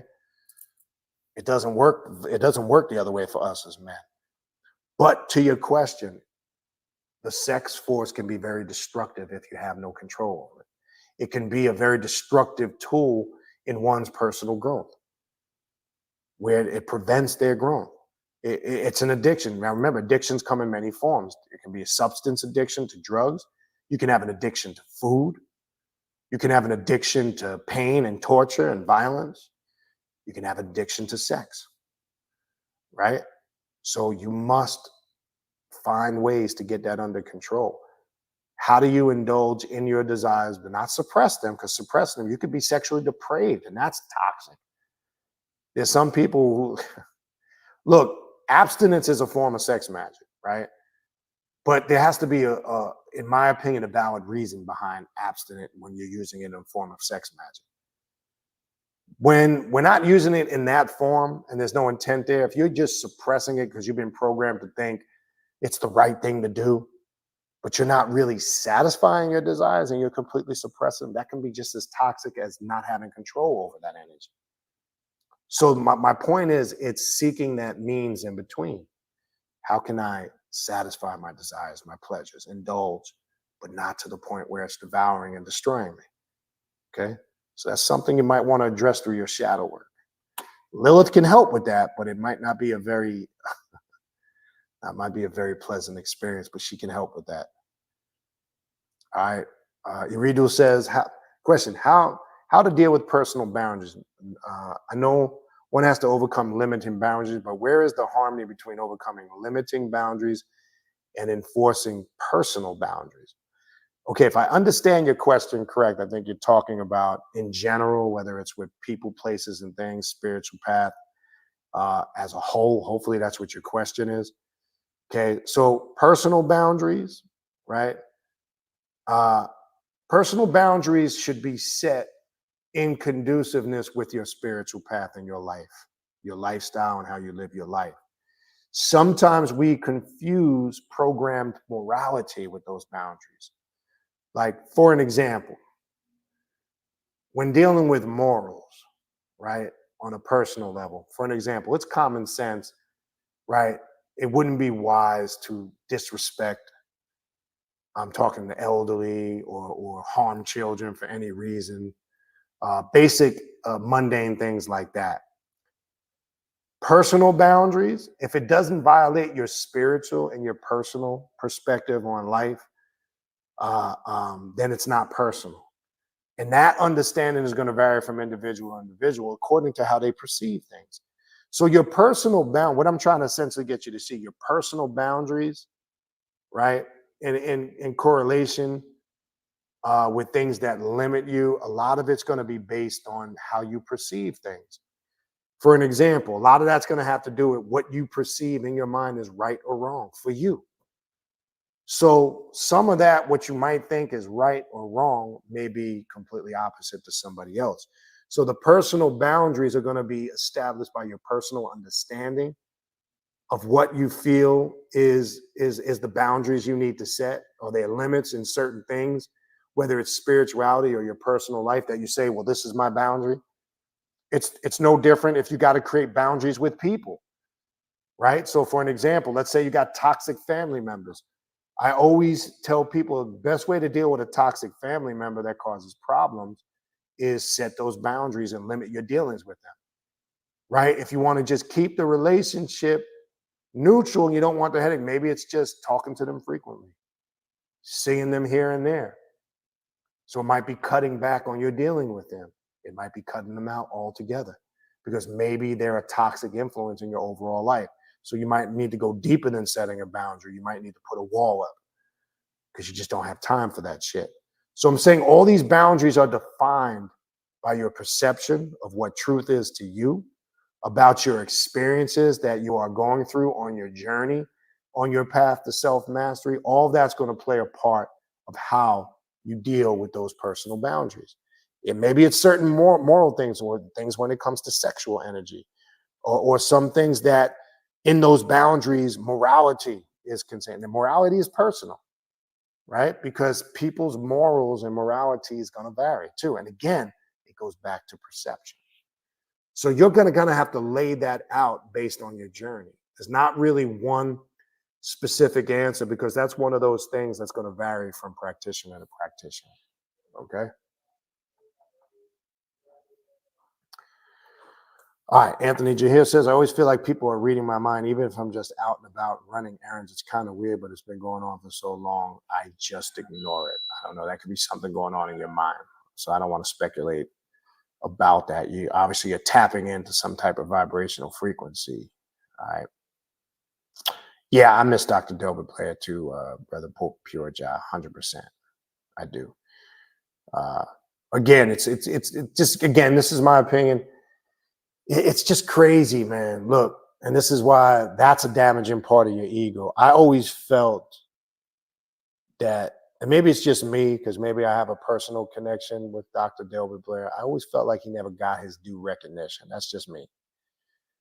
I feel like, and I kind of feel the same way with Panic. Outside of some people who were genuine, I don't think people gave him, in my opinion, not that we needed to validate. I mean, his teachings validate who he is. I'm talking about just the honor and respect of him transition on. I was a bit surprised. I thought more. I'm not going to mention names because it's irrelevant. But I thought there were certain individuals that would have acknowledged, and they didn't. And what it made me see, and I say that with myself, here today, gone tomorrow, right? Don't ever let your ego fool you, because it confirms something I always say, and I'm sorry, I'm going to have to keep it 100%. At the end of the day, nobody gives a fuck. I don't care what anybody says, right? It's, people can pretend like, oh, I love you, you're so great, this and that. And then you see people's real colors when some shit like that happens. Okay. I feel like that with him to an extent, but I really felt strongly like that with Dr. Delbert Blair. And I do think, not going to say no names, because as I said in the beginning of the video, I don't get on these platforms and try to trash people. Now, if I get attacked, I'm going to open that can of whoop ass on you. So let's not go there. But I don't just randomly do that. But I do believe there were some people, in my opinion, who, when I say felt threatened, more so jealous, were jealous of Dr. Delbert Blair. And there was a lot of people that bit off his information. I'm going to be 100%. Okay? There was a lot of people that ciphered his information, pretended like it was his. He was the first one, really on a wide scale level, talking about reptilians and the Anunnaki. Forget just Zachariah Stitcher. Forget Dr. York. Dr. York took shit from everybody. But he was the one that was talking to Nibiru, all that stuff. He was talking about that shit going back to the 80s, even before that. Okay. That was nothing new. A lot of people that came after him, a lot of the information you see after that came in the 90s and into the late 90s, into the 2000s, and Dr. Delbert Blair had addressed all that shit. Go pull up a lot of his old lectures. Okay. My most cherished possession in his book, Man, Woman, and Child, he signed that, wrote a nice personal message on the inside for me. I keep that on my altar. I consider him an ancestor, so I connect with him on that level. Okay, the Man, Woman, and Child book is a powerful book, though he didn't really put out books. He put that out, was it several months before he transitioned on? That's my most prized possession I got from him. Dresses me by my name on there, wrote me a nice note. That's personal message, and I'll keep it personal. I would never put it out there. It's very personal for me, right? But I still connect with his spirit, right? Again, his legacy lives on, because that's what I mean when I've said to you guys over the years, if you left tomorrow, do you feel like you left a legacy? Okay. Okay. Dr. Delbert Blair left a legacy. Panic left a legacy. Any other elder or teacher, Ivan Van Sertima, left a legacy. Okay. Question is, what legacy are you leaving? And let me address this. And I know, Brother Dave, this is really off the cusp, but I feel his spirit and energy tonight.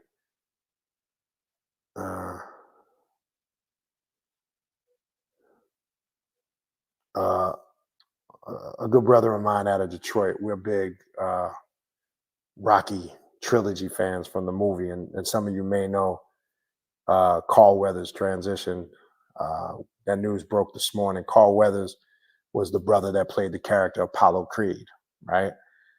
And again, I know as bizarre as it sounds, I don't get into all that, but I do feel that, you know, that energy. And he sent me that. This was just, we talk about it every time we get together, how, you know, that trilogy, we draw a lot of spiritual and occult breakdowns of it. But let me just salute and send energy out to that, because that character, and characters in movies are archetypes too. Okay. But that character is something that's the very fabric of our upbringing, right? I'm sure you guys have connected with trilogies or movies or characters that are very personal to you. But we know also Burt Young transitioned on, who played the character Paulie not too long ago too. So they, two of them, and we know a few years back Burgess Meredith, right? But today, so I send salute to brother Carl Weathers. May not mean nothing to a lot of you guys watching, but that character Apollo Creed was iconic in my upbringing. And obviously, if you're following what Michael B. Jordan is doing, as he's continued the spinoff from that with the Creed series, and they're coming out with a Creed 4. So obviously they keep that character and that legacy alive and what it represents. But, you know, salute to Carl Weathers, as he has made that transition on into quote unquote the spirit world. I know it might sound off the cusp, may not be as important to some of you. Some of you may not even know who he is. Some of you may not even know who the hell I'm talking about. Like, what the hell is Baniti talking about? Carl Weathers, go look him up. So yeah, 70, I think he was 76. So salute to Carl. Yeah, but like I said, man, at the end of the day, we are alone in our sorrows. Okay. What does it say? Hopefully I don't butcher this name. No, Nasset Radio. I've recently been learning more about the deity / archetype Set, and the Set animal concept is interesting to me. The complexity of his animal mask is a representation of the mind to me. Yes, that's a good point. So there's always the debate when you look at a lot in the Egyptian pantheon, when you look at the deific masks of the animal masks that they wore, which is representative of their nature and their character. Some people are so ignorant with that, they don't understand it. But when you look at Set, there's always a debate. What animal mask is Set representing? So there's a variation of, oh, it looks like a jackal, almost similar to Anubis sometimes. Not quite. It looks like it has the snout of a pig. It looks like a horse. There's all these different interpretations, but there's not one clear definition. And here's my breakdown on that. Here's the reason why. Because Set is what? The god of chaos and storms. The god of chaos and destruction. Now, I always stress this though. It's not because Set brings chaos and destruction. See, that's where people get it twisted. Because what they forget, one of the chief function and aspects of Set is he makes order and harmony out of the chaos. But why he's affiliated with being the god of chaos and destruction is because he brings that all to the surface to make the initiate deal with that. Okay? So it's not, and people misinterpret this, it's not that he creates it in the sense that he intentionally creates chaos and destruction, but he brings out that chaos and destruction that exists within you because he knows you must face and master that. So yes, the mask does represents his chaotic nature. Because in one sense, he can be very chaotic and destructive. In the next sense, he can make order and harmony out of that chaos. This is why there's no full 100% agreement on what his animal deific mask represents. And that's why it's a blend of all of those different animals. It's a very chaotic representation, which is perfectly in alignment with his nature. So that's a very good point. And you're definitely trending in that right direction. Okay. Anthony Josh says, thank you so much, Baniti, for reading, chat, and answering all of our questions. Your answers helped a lot. Well, I appreciate that. All right, we're almost getting to the end here. What else we got? Thanks for your insights. I appreciate that. Redul. Hopefully I'm saying your name right. He decoded the whole, the Star Wars mythology too. Big time. Big time. He decoded that. Yes. Do you know or have you heard of Baba Kalinda Iye? No, I can't say I do. All right. But I will look that up. Action Jackson. There you go. Yeah, that was believe it or not, if you look at Carl Weathers appeared in a lot of TV shows. He was in Happy Gilmore with Adam Sandler's movie. He appeared in a lot of TV shows and movies over the years, but that was one of his few where he was the star. I remember Action Jackson. That was a smooth movie. There you go. So Ultra, you definitely know who Carl Weathers is if you remember the Action Jackson days. I found this one cool page on another note. It's on Instagram. It's called Rerun the 80s. So if you grew up in the 80s, even though I'm born in 71, obviously, I'm a 70s baby. I don't remember too much from 1 to 9. I remember some things. I remember pieces of 1st, 2nd, 3rd grade. But obviously, most of my young childhood memories come from the 80s. But I found this cool page that I stumbled across in my feed. If you're an 80s baby and you want to see, it's so fucking cool. It's called Rerun the 80s. This guy posts like the type of TVs we had. He has all this shit. I don't know how the fuck he has all this shit. He shows the type of TVs we use, the phones, the video games. It's fucking amazing. Lunch boxes that we used from the 80s, movies, the VHS. He's got all the original shit. He shows all the things, the so-called technology, cassette players. It was just how this dude did this is fucking phenomenal. How he has all this stuff. It's the coolest shit I ever seen because I'm an 80s kid, right? So if you grew up in the 80s like me, you want to see something cool that'll take you down memory lane. It's on Instagram. It's called Rerun the 80s. It's check it out. It's fucking cool as shit. If you really want to, if you're into that type of shit, everything from alarm clocks that we used during that time, you name it, he's addressing it. All right, what else we got? There you go. There is no tomorrow, right? There is no, I mean, listen, man.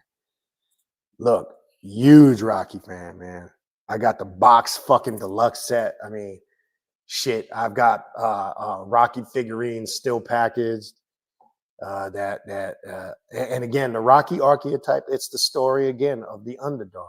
Yeah, I know people get into all that. Yeah, the woke, that's racist. Listen, really, when you look at it in any of those movies from that era, you can find some racial overtones if you look. It's there, right? So I'm not even gonna entertain that shit. Let's be like, yeah, I think that movie was racist. The 80s was fucking racist, more so. But it's the story of the underdog. It represents us, in my opinion, on the occult, right? You look at somebody who had the odds stacked against him, right? And if you know the story of the Rocky trilogy, he got it from the Chuck Wepner story. If you know who Chuck Wepner was, he was inspired to write the Rocky trilogy. And even Stallone's story is a Rocky story. Remember, he was homeless, living on the streets of New York with just a few dollars in his pocket. And that Rocky script basically is what got him out of poverty. I mean, he went out to LA, struggling actor. He made a couple of movies before that, but he was dead broke, but he didn't give up on his dream. And if you know the story, remember, they wanted to buy the script from him straight up. Robert Chartoff and Irvin Winkler, who were the ones, United Artists, who put out those first series of Rocky movies, but he refused because it was important that he played the role because he had a personal connection to that role. So he stuck to his guns, and finally they caved in and they gave him the role. And then obviously the rest was history. Then he created other iconic characters like Rambo, Judge Dredd, Cobra, right? I mean, he's an icon, 80s, early 90s act. I mean, still relevant today, still putting out movies. But if you understand that story, his inspiration of writing it, if you're familiar, if you're a boxing fan, then you know he got the whole concept from the Chuck Wepner Muhammad Ali fight, right? Because Chuck Wepner was a no-name, had to step in last minute, and he went the full distance with Muhammad Ali. right? So he used that concept and came up with the Rocky story, right? And this is why when you look at the Apollo Creed character that Carl Weathers played, he was very Muhammad. They made him like Muhammad Ali. If you look at him, he was very flamboyant, very confident, very flashy, right? So they used the motif of Ali for Creed, but there were some differences there. They still gave the character Apollo Creed his own identity, but there was a strong influence there of Muhammad Ali, right? So he, look, regardless whether you like it, love it, don't hate it, don't even know about it, there's a lot of power in that and how that whole thing came about. So like Rocky, same thing with Stallone. He was a nobody, an underdog, right? It's like how we are on this path, right? The odds are stacked against us. A lot of us, we come into a situation in the system where we literally gotta, work our way out of it, right? And that's what that story is about. It's about the underdog overcoming immeasurable odds that are stacked against them, right? And then it's them first three, well, even though the first two came out in the mid to late 70s, like Rocky 1 came out in 76, Rocky 2 came out in 79. Then you have the iconic Rockies of the 80s that were very part of 80s pop culture, especially Rocky 3 that came out in 82 and Rocky 4 that came out in 85, right? Rocky 3, I'll never forget because that's the same year E.T. the Extraterrestrial came out. And those were was one of the movies that the guy shows in Rerun the 80s, which was cool as fuck. And I remember those were the two hit movies of the summer. Was Rocky 3 in 1982 was Rocky 3 and E.T. the Extraterrestrial. I mean, there was lines around the corner if you remember. I mean, that was back in the day when you went to movies, right? You don't got to go to movies now because you can stream everything, right? Everything can be fucking streamed now, which is good and bad because the bad thing about it is having all this technology at the tip of our hands and convenience is a bad thing because it takes away from that experience, in my opinion, of connecting and socializing. And people remember going to the movies back in the day. That was a big thing, right? You couldn't wait till the weekend would come, right? Now I'm going to get real old school. You get the newspaper. You got to open the newspaper to see what theater the movie's playing. You remember them shits? Or what about when you called the theater over the phone and listened to the recording to see the movie times? I used to look forward to the weekend coming. There was a new movie coming out, and you had to see where it was playing, what theater close to your house it was playing. Like, them days is gone, man. Going to the movies was a whole fucking experience back in the day. It was a big thing. It's not a big thing no more, right? Because you can stream shit. A lazy ass can sit at home now on the couch. You ain't even got to leave your house no more. It's a good and a bad thing. It's convenience, but I think it dumbs down our creativity and our connection as humans to socialize on a level. Now, we've become so disconnected because of a multitude of things. But that was the only Rocky that came out in the summer. All the other Rockies came out during the holidays, somewhere between Thanksgiving and Christmas. Rocky 5 came out right around Thanksgiving in 90. Rocky 1 and 2, same thing. And then Rocky Balboa came out, which is the sixth Rocky. That came out in 06, right around Thanksgiving. And I always have a connection with them because outside of Rocky 3, they're always connected with the holidays, which is a very important time for me. I literally run through all those movies around the holidays. It's part of my personal tradition where I watch every single one of them, right? So again, with Carl Weathers passing, it brought a lot of that up today. And I'll probably go back and maybe watch a few just in honor, of the brother, right? And there is no tomorrow. He got that right. Got that right. Paulo got that right. There is no tomorrow. There's only now. What's going on? Vega Monster.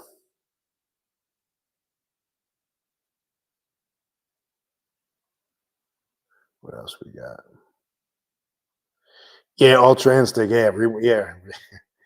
Was it Rerun the 80s or hold on? I'm gonna pull it up right now. Oh, fucking awesome, man. Hold on. Let me pull that shit up right now. I just want to make sure I got the title right. I'm gonna see if I can actually put this one on the screen real quick. Rerun the 80s. Let me see if you guys can see this. There you go. That's a clock, right? That's one video. Hold on, let me put this other one up. This is a good one here.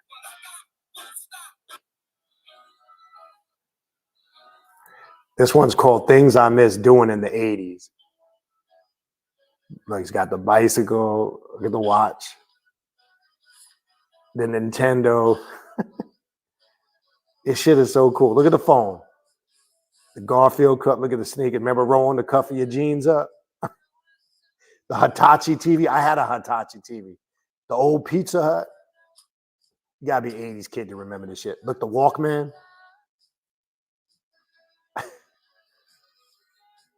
Look at our video games from the 80s. Cassettes.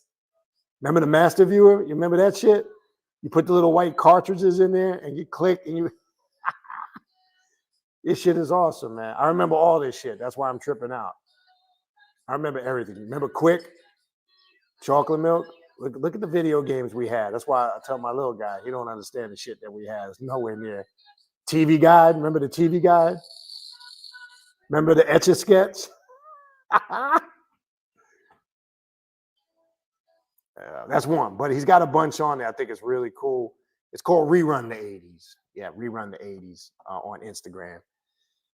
Right. So yeah, if you're 80s baby, check it out, man. Some fun. Just look, as I told you, anything you connect with in your youth, even music from your era, that actually, literally or not, that's a ritual in itself, whether you're aware of it or not. Because what that does is regenerate you at the cellular level.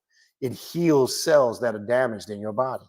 When you connect with stuff in your life, whether it's music or stuff like that, you don't realize how it rejuvenates you at a cellular level, literally. That's why when you listen to music of your generation, you feel a certain way. Oh, that's the shit. Oh, it automatically changes your vibration and frequency. And then we now become the old heads and we start saying shit like our parents. Oh man, that's when music was good, right? I laugh because I used to laugh at my father. Because my father was a huge music historian. I find myself saying a lot of shit that he was saying back at that time. So, but yeah, it's a cool page. Just if you want some fun, something cool to listen to and laugh and reminisce. I stumbled across it. I thought it was awesome. Yeah, Rerun the 80s. Check it out. I see Ultra Instinct found it. Yeah, the guy with the 80s. It's amazing how he's got all that shit. That's what blows me away. He must have like an 80s man cave or something. Like he must have collected all this shit. Some of it, I'm sure it's probably he had, and maybe some of it he's gathered up, but he's got like the alarm clock from the 80s that you saw in that one short clip and the other one. I think we all had that alarm clock, right? Right? It's crazy how I remember, and I had some of those same exact things that he's showing in them videos. It's fucking amazing. Cool. It's just something if you want to change your energy. Something if you want to change your energy.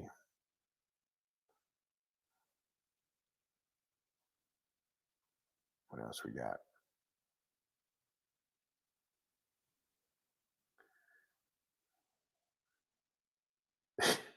Yeah, the Michael Jackson. Remember the Michael Jackson Thriller poster? I think everybody had that in their room.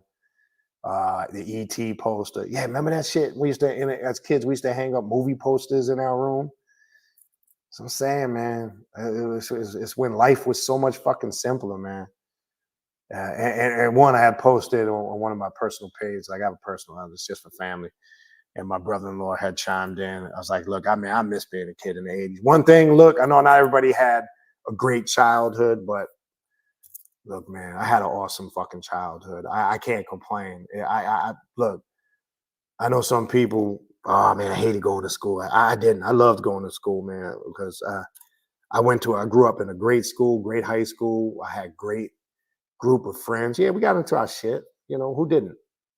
But man, that was the best times of my life, man. 100%. I mean, I loved all that shit. I know some people may not have great memories of going to school, childhood upbringing, family, parents. I was fortunate. Had great parents that stayed together to the end. I was raised, you know, not many people can say they were raised in a 2-parent household. I was raised in a house with a lot of love. Unfortunately, I was raised with three sisters. As an only boy, I had my benefits. My mother spoiled the shit out of me, but it must be like growing up with three sisters in the house. I can only tell you. But man, I can't complain. I wouldn't trade my childhood in for anything. 100%, no regrets. All right.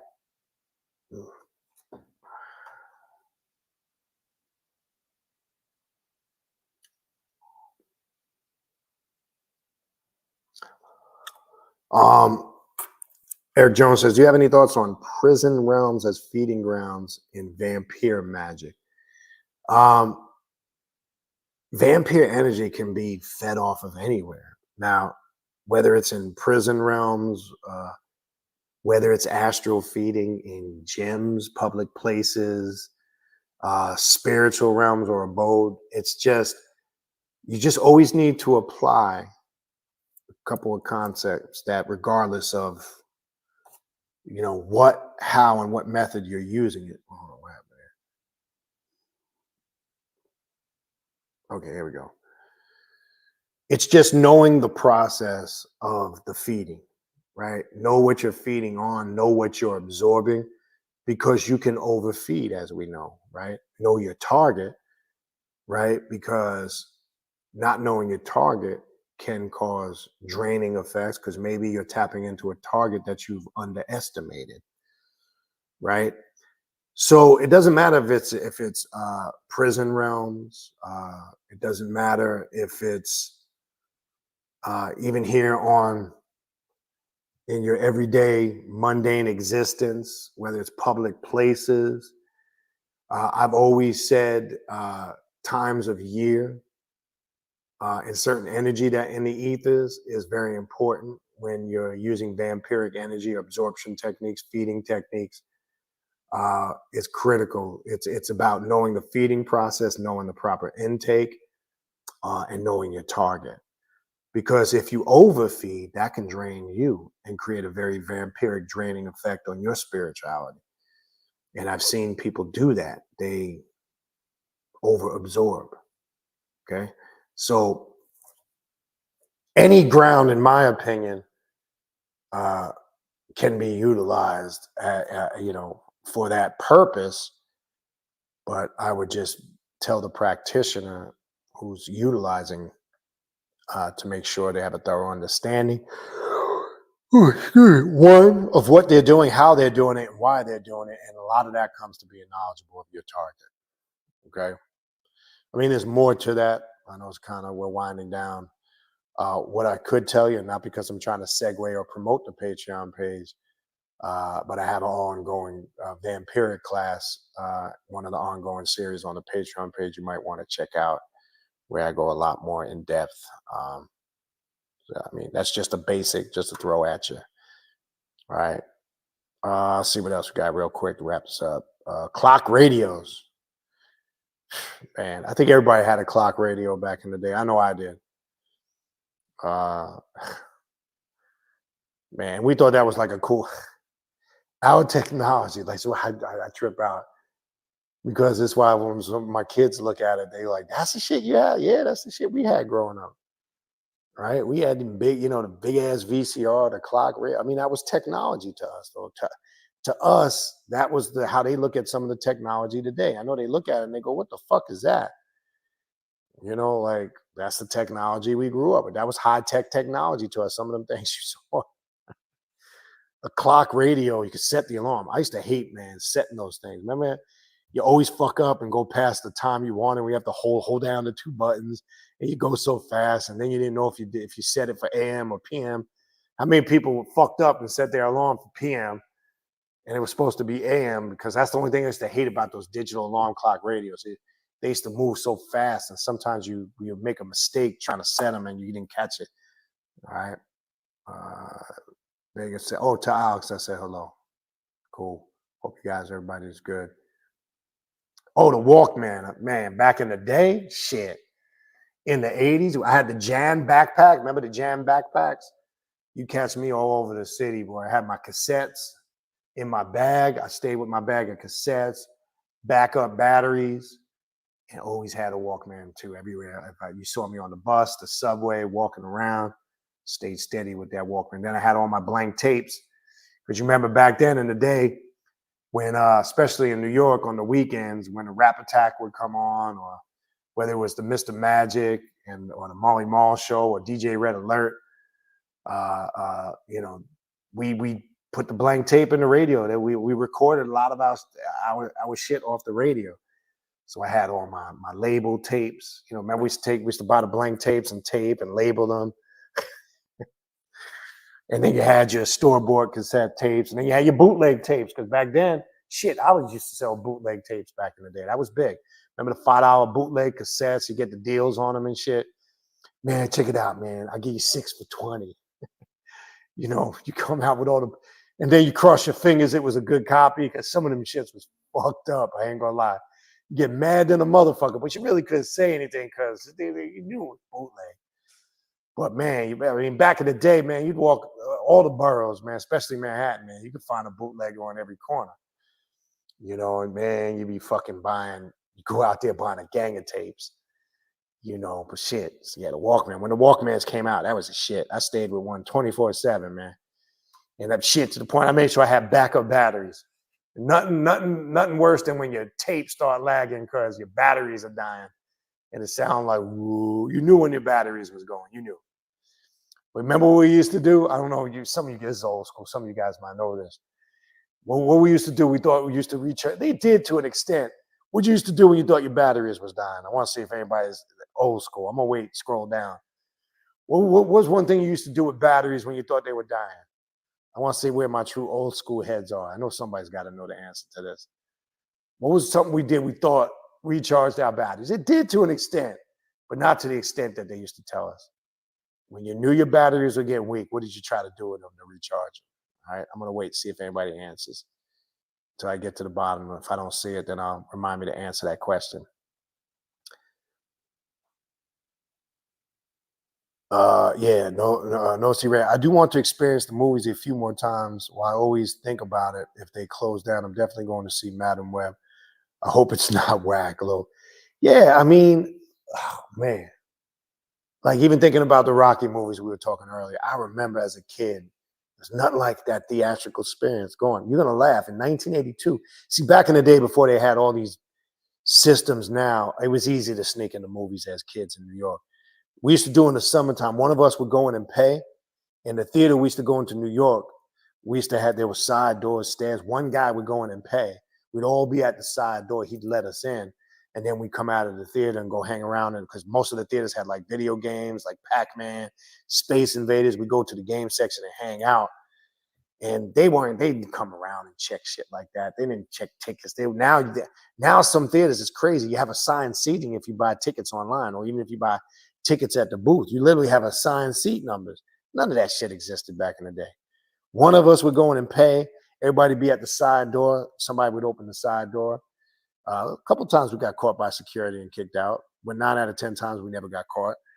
And we'd stay in the movie theater all day. We literally one time watched 4 straight showings of Rocky 3. Literally. In the summertime, I must have saw that movie. And back then, I remember the price. You go during the day, the matinee was $2. $2 to go to the movies in 1982. That was the cost of going to the movies. Now, shit.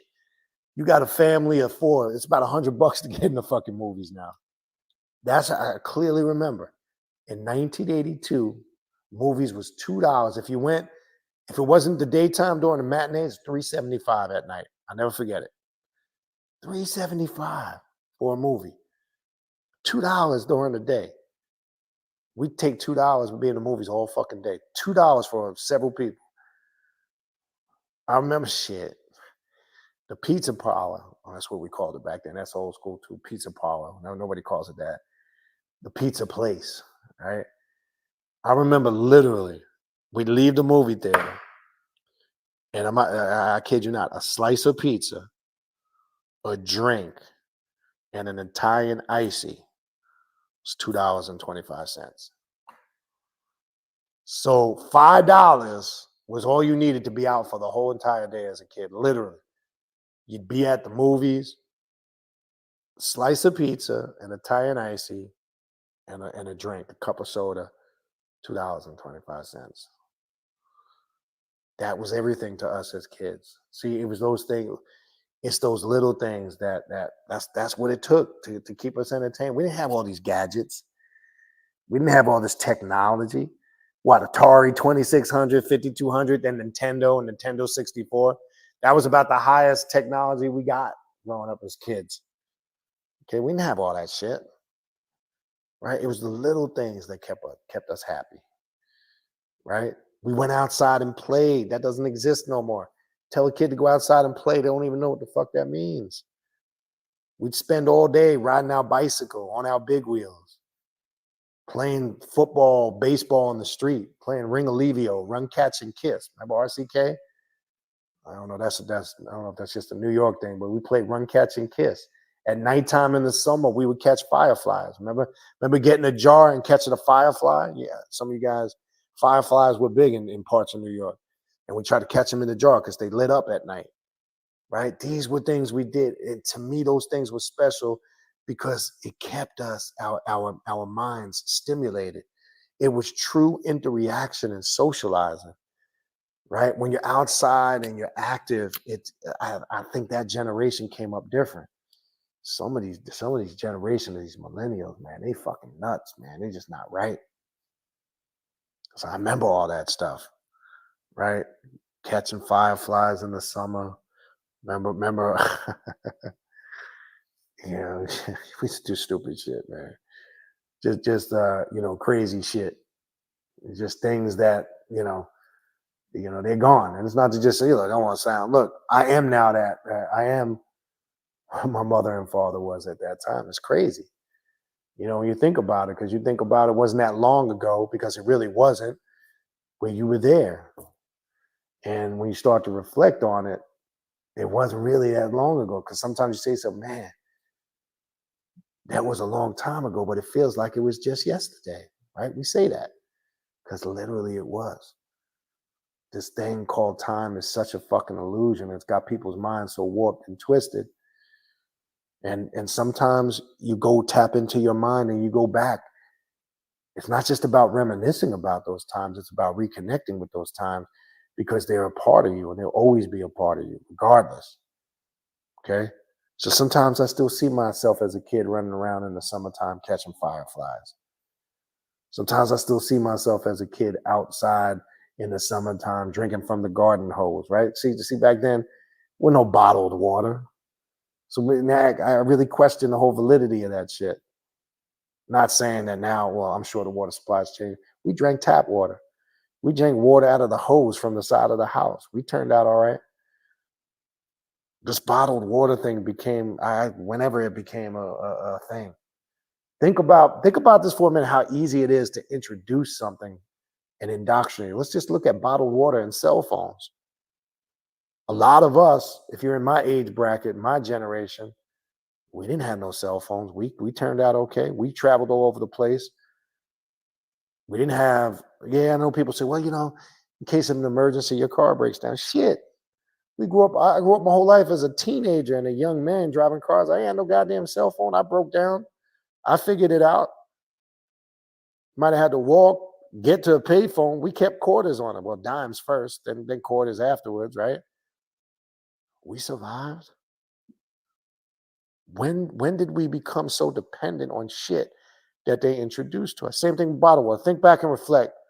If you were around, when was the transition that everybody now has to have bottled water? Now, I'm not saying over the years the water supply, because there's been issues, especially in Michigan, where I'm not saying that all water today, tap water, would be safe to drink. So I do understand its purpose to a degree, but I'm just saying, right?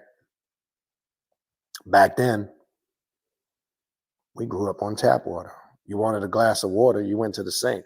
You grabbed the cup and you filled it up with water from the goddamn sink. That was your water back in the day. And when I really think about it, I don't think a lot of us drank a lot of water back then. We had some fucked up shit. Even the candy.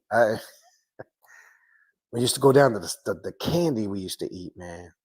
Basically diabetes in a fucking bag, man. Dipsticks. Remember the dipsticks and the white sticks you dip in the sugar and just eat that? Sugar daddy, now and later. All that shit was fucking bubblegum cigarettes. Remember the bubblegum cigarettes? It's just crazy shit, man. But look at us, right? I think we built up an immunity to that insanity, right? Ultra Insta says, yeah, stay on my parents' music, Stevie Wonder. Yeah, all that stuff, man.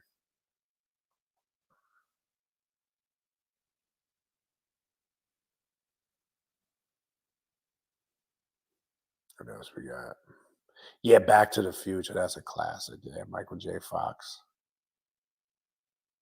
All right.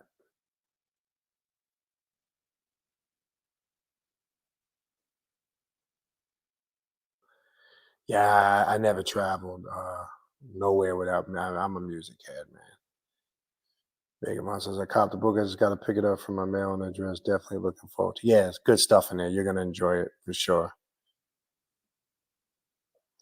Yeah, Science Seats is it's whack. I'm telling you. I mean, I've only been to the movies a handful of times in the last couple of years, but now the theaters down here in South Florida, whether you go buy them at the box office or you go online, it's assigned seating. It's crazy. You pick your seat, right? Your ticket has the number on it. And I'm sure it's probably the same everywhere. I can't see it being any different anywhere. Uh, but yeah, the movies, that whole experience, it's not an experience no more, right? It's another thing that's excuse me, disappearing from our society and our way of life. And then, like I said before, look, man, back in the day, yeah, the movies was a big deal, right? How many of us growing up in high school or kids in elementary, I mean, not elementary, middle school and high school, right? Used to get hyped up as a kid during the weekend when the movies came. That was like the big thing as a kid going to the movies. Hey, man, let's go to the movies this weekend. And our big thing was we used to go to the movies. And then right after the movies, right up the block, there was a White Castle. We leave the movies and we go hang out in the White Castle for a couple hours, right? We're gonna leave the movies, man. We're gonna hit the castle, right? Yeah. We go in there and we get a case, and everybody just sitting there hanging out, chilling. Sometimes we get into what we call snap contests, right? Which is we snap on each other. I know they have different terms for it in different parts of the country, cracking on each other, snapping, whatever you want to call it. And we just spend, hours in there just chilling, man. And it was a simple lifestyle. Remember roller skating rinks? The other thing we used to do was a place in my neighborhood, hot skates, right? It used to be when breakdance was in, where we used to go to breakdance because we used to use the floor was conducive to breakdancing at roller rinks, right? A lot of roller rinks became hot spots for breakdancing. But man, just roller skating. Remember how fun going to roller skating was? We used to love that shit, man. Just listening to the music, roller skating. Remember them fucking skates used to rent fucking metal wheels. I'm not talking about rollerblades. That's something new. Now rollerblade, I see in places like ATL, it's real big. So it's kind of coming back, and that's a fun pastime. I'm talking about we came up with roller skates and rollerblades are two different things. Let me stress that. Rollerblades look like ice skates. They're blades with the multi wheels going on them. I'm talking about the old school roller skates that had the stoppers in the front that were so dangerous. I don't know why they put them shits on there, and they had the wheels, right? That's roller skates, right? We came up on roller skates.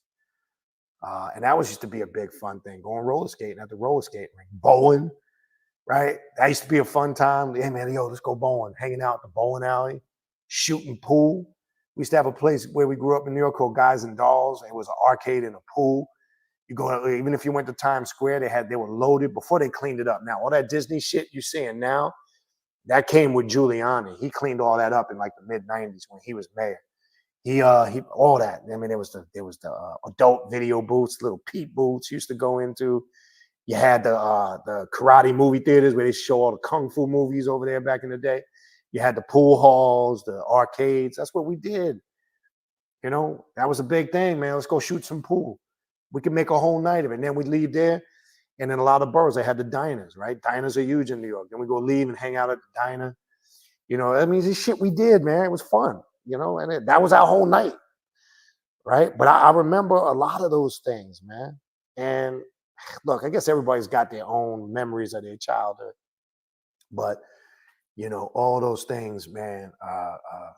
Look, they were special to me, and I could still relive them. It's funny how I'll just be sitting there out of the blue, It's crazy. This shit happened the other night. I just be sitting there out of the blue, and a lot of this shit just comes to me, man. Like people and I can't even put it into words.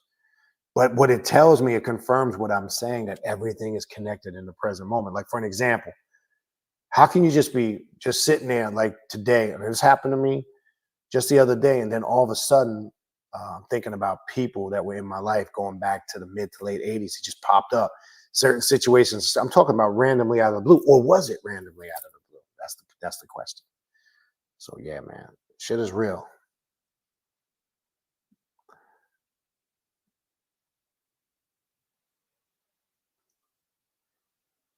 Yeah, we used to. That was the other thing we did with the movies. That's why we never bought shit in the movies, man.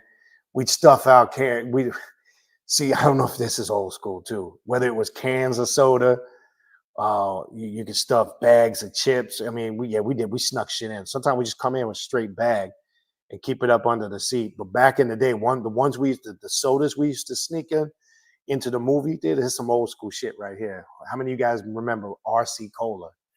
Royal Crown Cola. I don't even know. I think they still make it. I'm not sure. They used to sell the little bottles of it. They used to have 25-cent bottles that we used to get in the deli.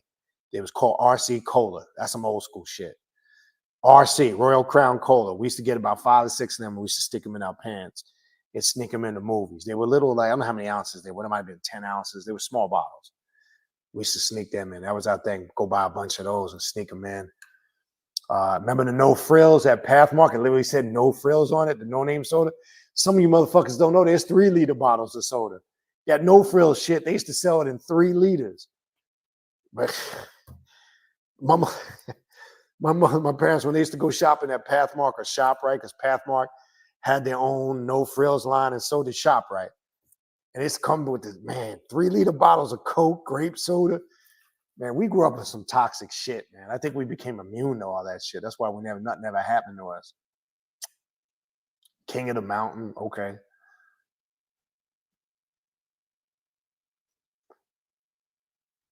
Yeah, some people still do drink the tap water. Oh yeah, the rollerblades. Yeah, I mean when that came in, yeah, roll. Look, man, that's some fun stuff, man. It's good exercise. It's fun stuff. You know, shit. To believe it or not, even down here, the roller skating or the rollerblading is making a comeback. I'm glad to see that. That's one thing I'm happy to see. They got a nice rink over here. I haven't been there yet, but I'm contemplating on just going, man. Just for the energy of it, tapping into the power of that, man. And then yeah, man, roller skate. That was a big part of our upbringing. Hot skates. I remember we used to come home from school. Like, yo, man, you want to go to hot skates tonight? Yeah, man. What you gonna wear? Then we have to go. You got to go to Shoppers Village, and we got to go get an outfit. Right? That's old school too. Outfit. Right? You gotta go get an outfit. What you gonna wear now? I don't know, man. I'm gonna head out to the Ave real quick and see what I can find for tonight. I miss that shit, man. That's some fun times, man. Fun fucking times. Hold on, let me close that shit there. Right. And sometimes it's that whole experience of, oh man, the weekend's coming. I gotta go get new kicks. I gotta go get a new shirt, a new outfit. Right. Because you always wanted to go out there looking the flyest, right? Because you didn't know who you was gonna run into. Right. And sneakerheads, right? We were all sneakerheads back then, man. Shit. I was talking, I think it was I was talking to somebody about that. I think it was Kiona. Yeah, and we were talking. Remember back in the day when your kicks, you bring your toothpaste. This is old school. See, some of you don't know. We used to take toothpaste and a toothbrush and clean our white sneakers. That's how we kept them white, shiny, and remove the scuffs from them. Remember that? I used to keep toothpaste and a toothbrush in my locker. Be like, oh shit, man, I got a scuff. Go to your locker, take the toothpaste and the toothbrush because you always wanted your white kicks to look clean. You can't have no scuffs on them, man. Yeah, man, that's some fun times, man. Fun times. What else we got? Vegas says I was in South Cal. I was always capping or banging, but the whole new meaning of cap is weird, especially when some of my age said, "Yeah, well, they don't really understand, man. That's getting into a whole nother spectrum of things when we're talking about gangs and gangsters, and that's a whole nother story." Yeah, no frill soda was no joke. I told my parents because they were so cheap. My parents get because they were so cheap. They'd get the 3-liter bottles was so cheap. And I think about it now, man, that goddamn shit had to be diabetes in a fucking bottle. I mean, they'd get all the bizarre, the orange soda, grape soda, cream soda, root beer, Coke. I love cream soda though. That's one of my favorite sodas. But yeah, we used to have all that shit. Big fuck. Nah, we ain't had the name brand shit. Same thing with the cereal, man. We got stuck with the no frills, the bootleg. What was it? Fruit Wheels. It wasn't free. They used to take all of the real cereals and give them a bootleg name. I remember the no frills. Fruit Loops was Fruit Loops. Cookie Crisp was Cookie Crunch. Cocoa Puffs was Cocoa Balls. Oh, I can think of a bunch. What was Trix? They had a name for Trix. I forgot what the name of Trix was. Yeah, they took all of the names of the name brand cereals and gave them bootleg names. So yeah, we got the bootleg, right? We didn't get the Fruit Loops. We got the Fruit Wheels. Magical Charms, I think, was Lucky Charms. Yeah, they had all the generic bootleg versions of the cereals. Yeah, no frills had everything, man. But that's what they called it, no frills. It said motherfucking no frills. I got another old school thing. I mentioned this one time in the past. Remember, if you grew up in New York, like ShopRite, Pathmark, maybe in other places they had the same thing, or C-Town or Food Town. Remember when you come in the front, they had them tall, like they looked like baskets, and they had the fucking the Bobo sneakers in there tied together. Five stripe jocks. Remember jock sneakers? They had the bootleg jocks, the bootleg Adidas, right? And the bottoms were hard plastic. And then the other bin next to it was remember the kick balls, like the plastic balls that inflated. Remember that? They used to have a stack of them. They used to always keep them up front. Man, if you ever saw it, man, forbid you ever came to school with a pair of them skips on. We used to call them skips, right? Oh man, you wearing supermarket sneakers, man. I used to feel bad for some kids that was poor as fuck, man. They come to school with them shits on, goddamn fucking plastic bottoms, man. They catch hell, man. Cause you look, my school, you didn't want to come right. Even though we had a lot of bullshit and bullying that went on, but man, if you came with fucked up gear, they let you know, man. Yeah, in my school, we were big on staying. Unfortunately, we were big on staying up on the gear. Your kicks needed to be right. You had to have your leads pressed with the crease going down the middle, straight-legged leads, right? You had to have, you remember the Tigra shirts, right? They used to be big with the straight-legged leads, right? Your shit had to be on point, man. You couldn't come half-assed because my school, they let you know, man, like, yo, your gear is fucking straight garbage. Oh, man. So, yeah, this shit brings back a lot of memories, but it does.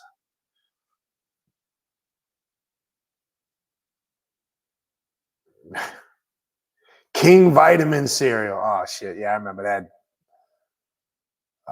Now, yeah, board games. Candyland. Right. Remember, oh man, see, we didn't even talk about that. That was so huge in the 80s and 90s. Remember board games? Monopoly, well, that's still around. Candyland. Remember Doctor?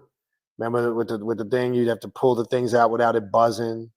Connect Four. They come back out with the thing. My little guy likes to play Connect Four. Battleship.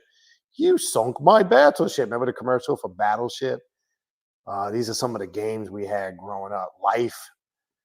What other board games, man, that I'm thinking about? What was the other one that was man, we used to play that shit all the time. God damn. Was it Payday? No, not Payday. Trying to think of it, man. Seeing it in my head. I can't think of the fucking name of it. Man, board games. Monopoly obviously was very huge growing up. Everybody played fucking Monopoly. Trouble. That's the one. Remember Trouble? Where you'd press the bubble down and dice would roll. And that was a game we used to play a lot. Trouble. What about bootleg games? Used to get down like in the convenience stores and the supermarkets. Remember paddle? The fucking paddle with the ball on the string. Remember jacks? That's old school. Remember jacks with the little ball? You throw the jacks. You have to catch the ball and pick up the jacks. Right?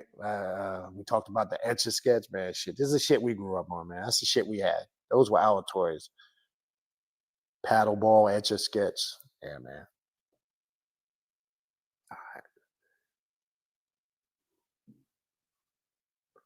Operation. Yeah, I called it Doctor.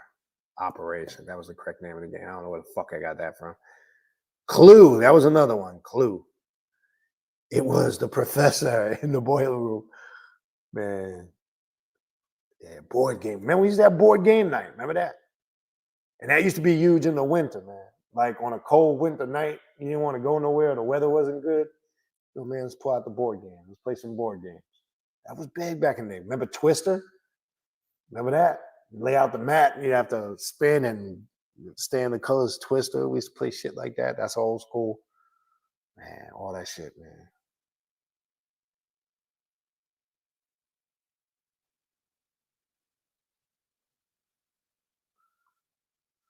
Yeah. Anyway, all right. All right, people. I think that wraps it up. Connect for you. Let's wrap this up. Went a little longer. So anyway, I know we got into other areas, but that's usually what happens. We haven't done a live stream and a long live stream like this in a while. So you know me, I just kind of roll with it, see how it goes. Again, for our part, again, make sure you check out the Patreon page, patreon.com/Baniti. You need to reach out to me for readings, consultations, the Patreon page, all the social media pages. Again, the TikTok page is up. Not a lot of content on there yet. Be patient. I did record 3 videos earlier today that I will get up. I'm trying to get them up tonight. So yeah, I appreciate you guys. We do have class tomorrow for those that are on the Patreon page. I'll see you guys 3 p.m. Eastern Standard Time tomorrow in class. Other than that, get your copy of the Luciferian Sorcery-Rituals for self-empowerment. Don't forget to grab you a copy of that great book. I'll talk to you guys soon. Infernal blessings. And I am out of here. All right.